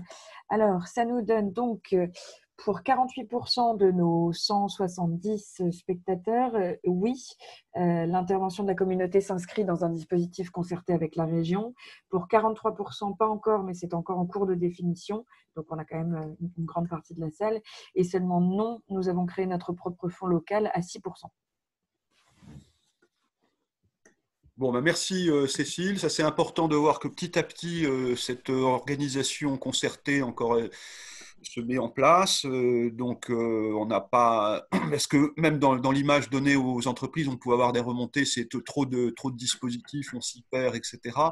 Beaucoup d'entre vous font un gros boulot. J'ai encore reçu des témoignages de phoning auprès des entreprises, alors en lien généralement avec les consulaires, mais parfois de leur propre initiative, en tout cas pour vraiment aider les entrepreneurs qui sont quand même pour beaucoup dans une attitude, enfin oui, d'anxiété extrême, ainsi que leurs salariés, hein, dans beaucoup de domaines, je n'ai pas besoin de vous l'expliquer.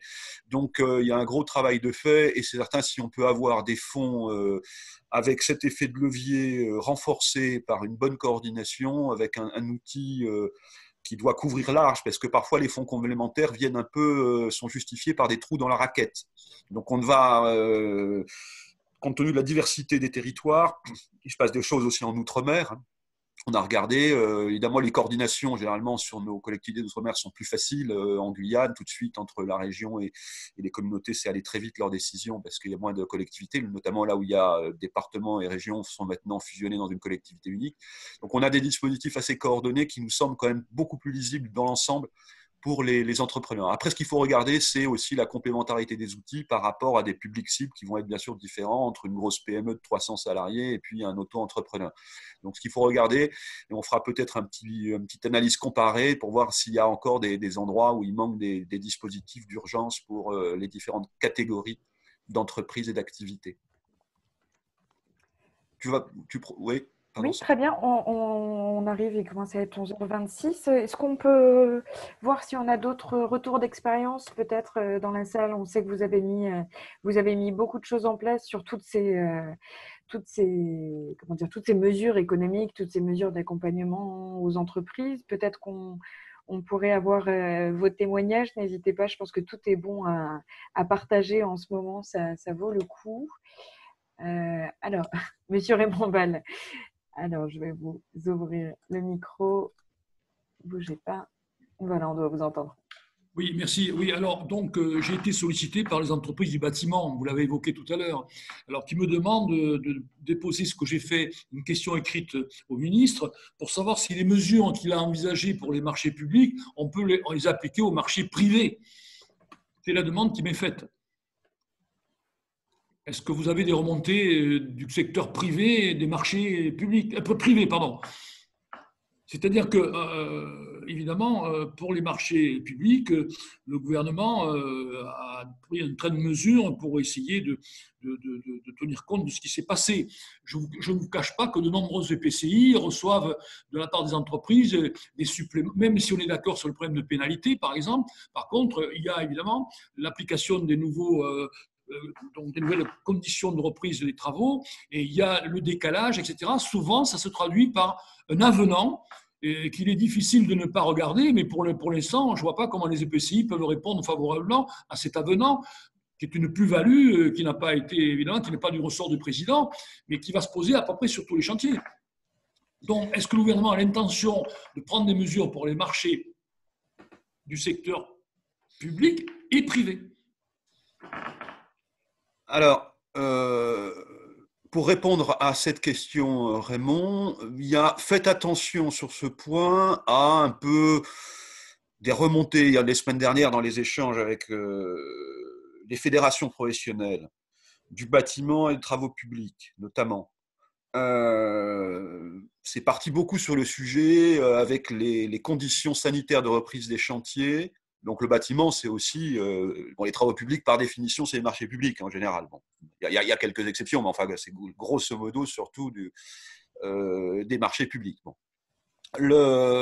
Sur le bâtiment, il y a de tout, bien sûr, et beaucoup de fédérations professionnelles du bâtiment jouaient un peu le son, enfin en tout cas de perte de productivité avec les gestes barrières, surcoûts, etc. Bon. C'est du cas par cas, hein, on dit les ministres. Moi, j'ai déjà sondé un certain nombre de territoires d'élus qui m'ont dit chez nous, non, avec des gestes barrières assez simples, peut-être sur certains chantiers complexes, mais grosso modo, c'est histoire de perte de productivité, du coût des équipements. Voilà, c'est un peu, comment je dirais, une sorte de petite musique nationale qu'on entend. Sur les TP qui sont assez mécanisés, où les équipements de protection sont déjà un peu la règle, etc., moi, il y a beaucoup d'élus qui m'ont dit non, on n'a pas a priori vu de surcoût. Après, au cas par cas, même un privé, un ménage comme une entreprise privée sur son chantier de bâtiment, c'est à elle de voir ses avenants. Bon. Mais en tout cas, il ne faut pas que ça soit une règle nationale, il faut quand même renvoyer à qu'il y ait une espèce d'obligation d'avenanter tous les contrats passés, toutes les prestations. Déjà, il y a eu un effort de fait des collectivités significatif sur, bien sûr, et quasiment tout le monde l'a fait tout de suite, sur la suspension des pénalités de retard pour d'évidentes raisons. Mais de là, tout de suite, partir sur l'évaluation d'éventuels surcoûts, ça dépendra vraiment de chaque chantier. Après, ce qui est très important, c'est de regarder, c'est un autre sujet, mais la remarque de Raymond Vall m'y fait penser. Regardez quand même si ce n'est pas dans les prérogatives des collectivités, mais les relations interentreprises. Parce que dès le début, par exemple, de la crise, on a vu des débats dans les centres commerciaux, par exemple. Les collectivités faisaient des efforts sur les suspensions ou les reports de loyer, les foncières ne le faisaient pas. Alors certaines, si, ont pris leurs responsabilités en suspendant, en différant, voire en abaissant les loyers sur la période un peu chômée, la période d'inactivité. D'autres s'y sont refusés et sont plutôt allés dire aux commerçants qui sont dans les galeries et les centres commerciaux, allez demander des exonérations fiscales aux collectivités ou des aides à payer les loyers. Donc, il ne faudrait pas non plus que les soutiens au loyer de certains commerçants, etc., ça soit, je dirais, la caution pour les foncières de faire aucun effort. Voilà, c'est quand même des choses à regarder. Le ministre de l'économie s'est un peu fâché sur ce sujet. Regardez la polémique avec les centres nationaux des centres commerciaux. De même, le médiateur des entreprises, M. Pelouzet, s'est inquiété très tôt du crédit interentreprise. Ça représente en France à peu près ce qu'on appelle le crédit interentreprise, c'est grosso modo les délais de paiement entre un acheteur privé et ses fournisseurs. Donc, il ne faut pas que certains acheteurs étirent leur délai de paiement. C'est-à-dire que les efforts que vous allez faire pour soutenir la trésorerie de certaines entreprises, ils soient annihilés par des mauvais comportements de certains donneurs d'ordre ou acheteurs, qui savent qu'il y a des soutiens publics et qui vont en profiter pour eux, finalement, se refaire la trésorerie. Alors, il y a eu vraiment une sorte de coup de gueule, passez-moi le terme, mais du ministre Bruno Le Maire et du médiateur des entreprises. Alors, vous n'avez pas forcément toujours les informations, mais c'est quand même des choses qu'on sait parfois un petit peu par ce qui se dit, de patrons, de petites entreprises, de sous-traitants, etc., qui vont être payés avec retard, et donc certains vont se refaire de la trésorerie sur leur dos. Mais quand même, ça nous importe, évidemment, parce que si nous on soutient la trésorerie des petites entreprises, c'est pas pour que d'autres leur réduisent par d'autres moyens. Ouais, j'espère être un peu clair là-dessus.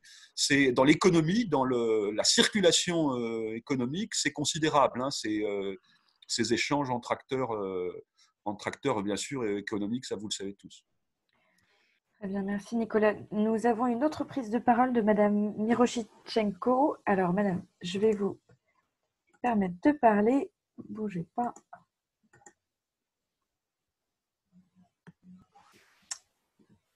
On devrait vous entendre. Bonjour à tous, vous m'entendez? Bonjour. Oui, tout à fait. Bonjour, Katia Miroshichenko, directrice du développement économique Grand Paris Seine-et-Oise, communauté urbaine de Grand Paris Seine-et-Oise, à l'ouest de Paris. Rapidement, deux initiatives que je voulais en tout cas partager. On a travaillé sur les problèmes de tension de main-d'œuvre pour les producteurs agricoles locaux. Donc ça, c'est un travail qu'on a fait. Je pense que là, j'évoque plutôt des initiatives de terrain. Voilà. C'est bienvenu. Voilà, une première action, même si c'est sur une quarantaine, mais c'est un vrai sujet. Deuxième sujet, c'est le secteur de l'économie sociale et solidaire. Je pense que ça va être dans les prochaines peut-être rencontres qu'on aura. Mais en tout cas, nous, on a trouvé que c'était un secteur qui était bien sûr très ancré localement sur ce sujet de la solidarité.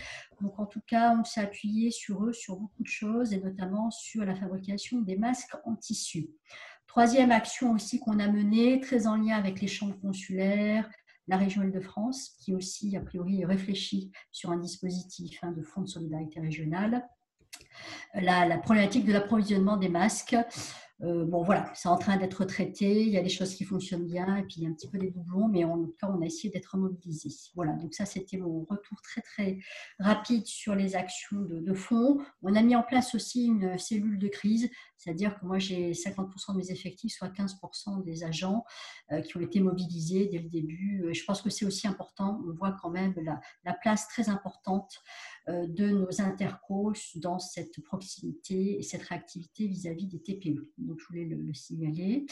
Et en effet, moi j'avais une question, je la reposais à l'oral parce que sur la mise en place de conventions de trésorerie avec notre SPL qui gère notre immobilier d'entreprise. Voilà pour être très rapide, témoignages et questions. Merci.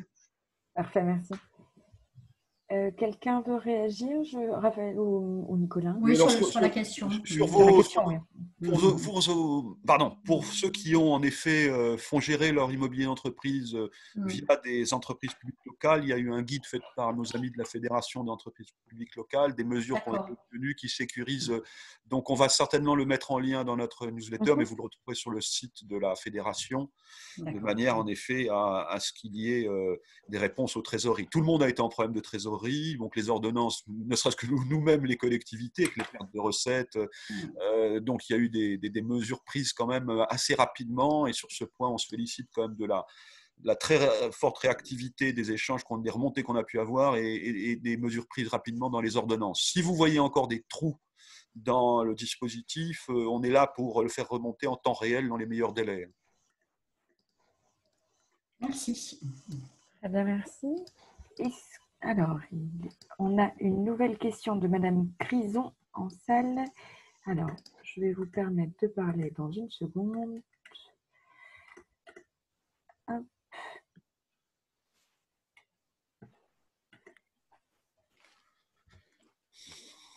Alors, peut-être.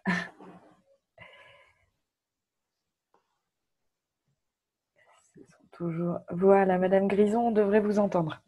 Merci. Donc, Raphaël Grison, communauté d'agglomération Hénin-Carvin, donc dans les Hauts-de-France. Alors, un retour d'expérience sur notre communauté d'agglomération.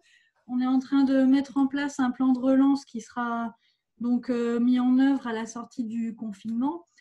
Alors, notre objectif, donc, c'est de faire un fonds financier composé d'avances remboursables et de subventions.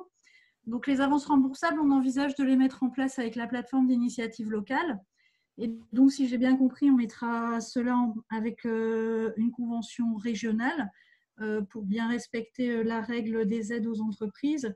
Alors là-dessus, j'ai une question. Le retour que l'on a des opérateurs, notamment CCI et chambres de métiers, c'est qu'on a certaines entreprises qui sont en plan de continuation ou qui sont en moratoire de paiement de leurs charges sociales et fiscales.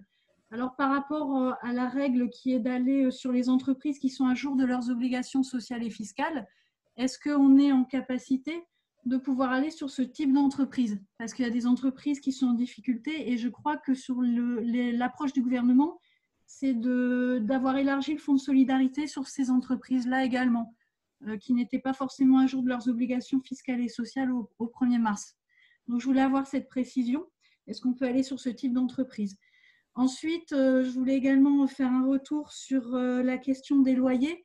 On a décidé d'annuler les loyers sur le mois de mars, enfin sur le mois d'avril et mai, pardon, donc sur la durée du confinement. Alors, une question aussi par rapport à ça. Nous, ce qu'on pensait, c'était suspendre en fait les contrats de location de nos locataires sur les bâtiments économiques. Est-ce que c'est une option que l'on peut envisager ou est-ce qu'effectivement, comme vous le disiez tout à l'heure, il faut plutôt qu'on verse une subvention à tous nos locataires? Merci. Raphaël, je te laisse répondre. Oui, alors je vais commencer par la seconde question. La subvention est tout à fait légale.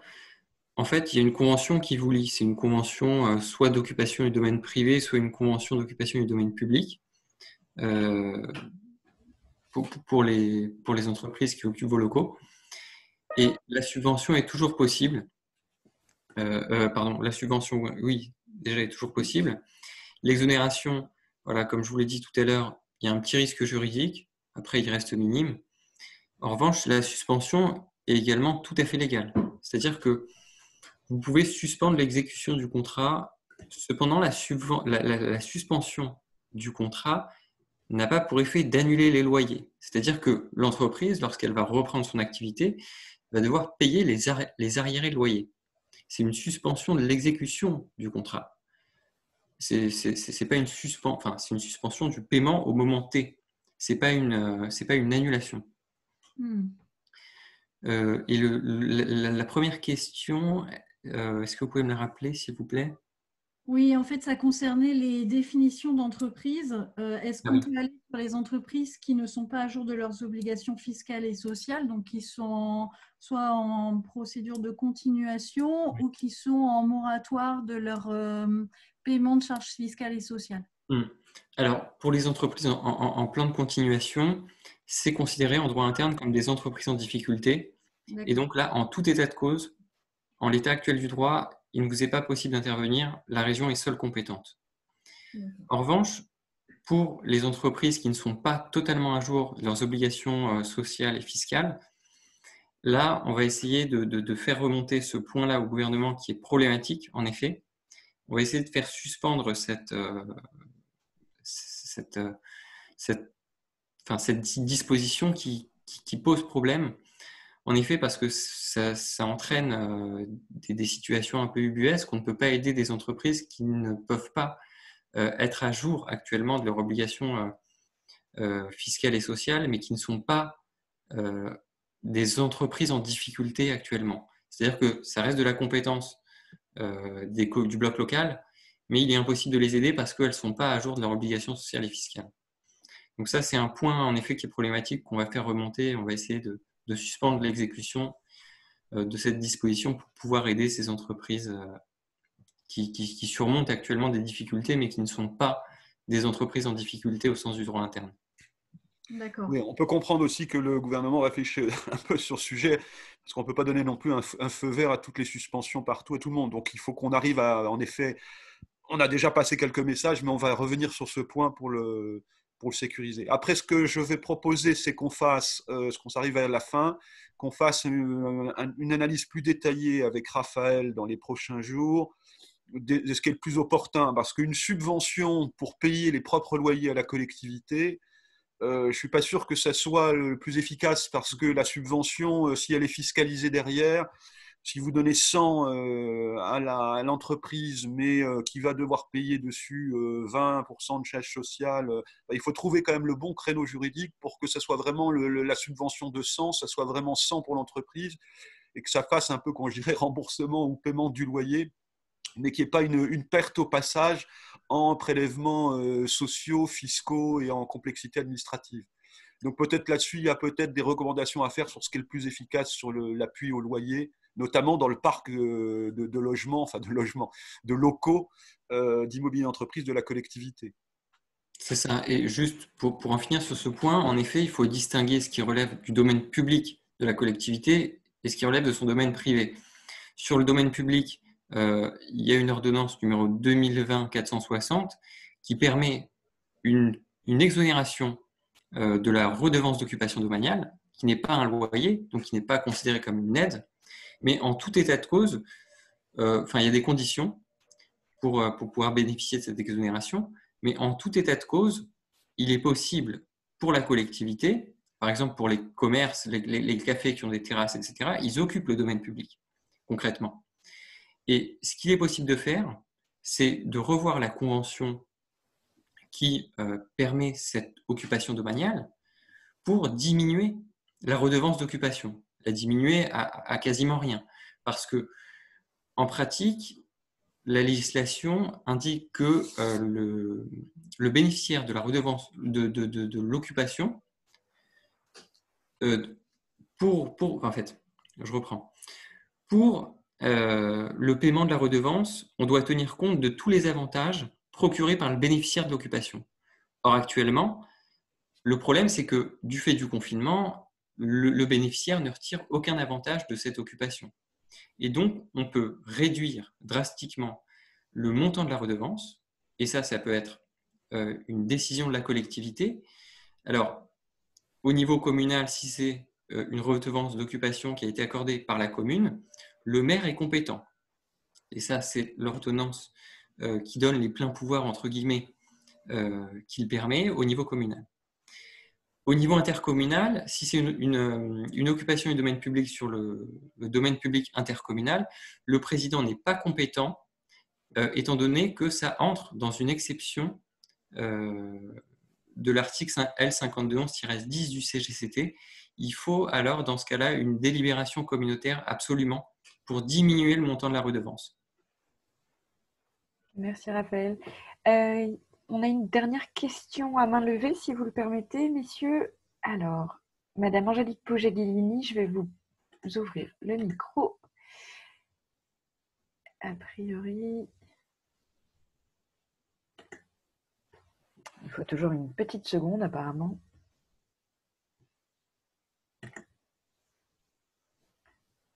Est-ce que ça va marcher? Quel suspense!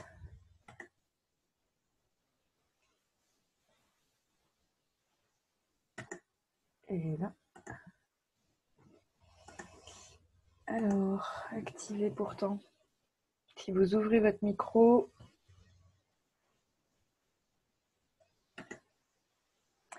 Bon, je crois que malheureusement, on va avoir du mal à écouter votre question. Si vous voulez la mettre sur le chat. Raphaël, tu as dit sur le domaine public ce qu'il était possible via les redevances, mais sur le domaine privé.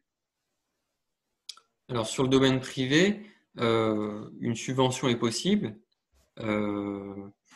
Alors, je vais vérifier, mais une subvention est possible. L'annulation, comme je le disais tout à l'heure, est risquée.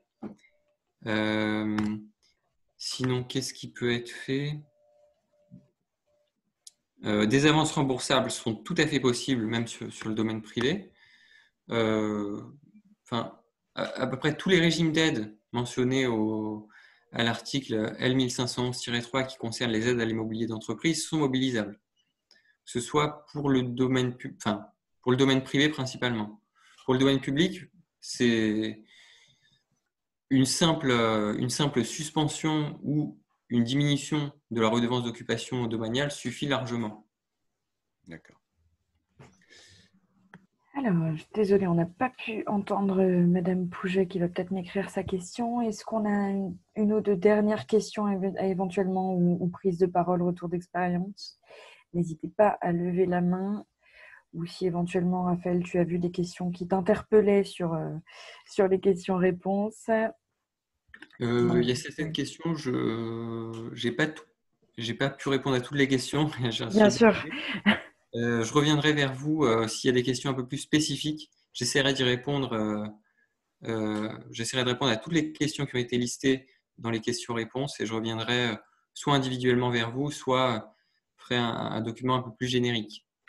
Voilà, donc de toute façon, ne vous en faites pas, on va essayer de condenser, on va dire, les questions. Essayez de bien suivre notre actualité sur la lettre hebdomadaire. On reprendra un peu pour tous ces webinaires, voilà, les questions qu'on aura considérées soit récurrentes pour ceux qui n'auront pas suivi le webinaire, mais d'essayer d'en faire des foires aux questions et de trouver des réponses dans nos éditions, si ce n'est de cette semaine, celle d'après. Eh bien, écoutez, je ne vois plus de main levée, donc a priori, je vous propose que nous dirigions vers la conclusion de cette web rencontre à laquelle je vous remercie bien évidemment d'avoir participé. Vous avez été jusqu'à 200 à peu près participants aujourd'hui. Nous allons vous envoyer un mail suite à votre participation avec tous les documents, plan de relance, mais aussi notes juridiques qui ont été faites sur l'économie dont on a pu vous parler ce matin. Donc, vous aurez tous les liens dans le même mail.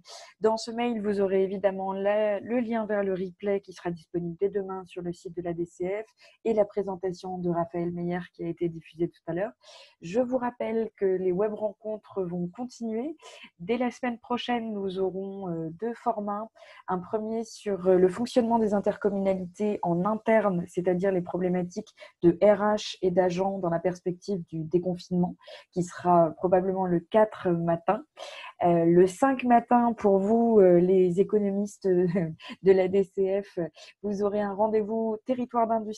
Donc aujourd'hui, tout à fait dans la perspective aussi de déconfinement et de relance, qui sera le 5 à 10h. Et puis d'autres rendez-vous, bien sûr, seront annoncés dans les jours à venir pour la suite. Voilà, je vous souhaite une bonne journée. Merci à nos deux intervenants. Merci à Raphaël, merci à Nicolas. Et puis, on vous dit à bientôt.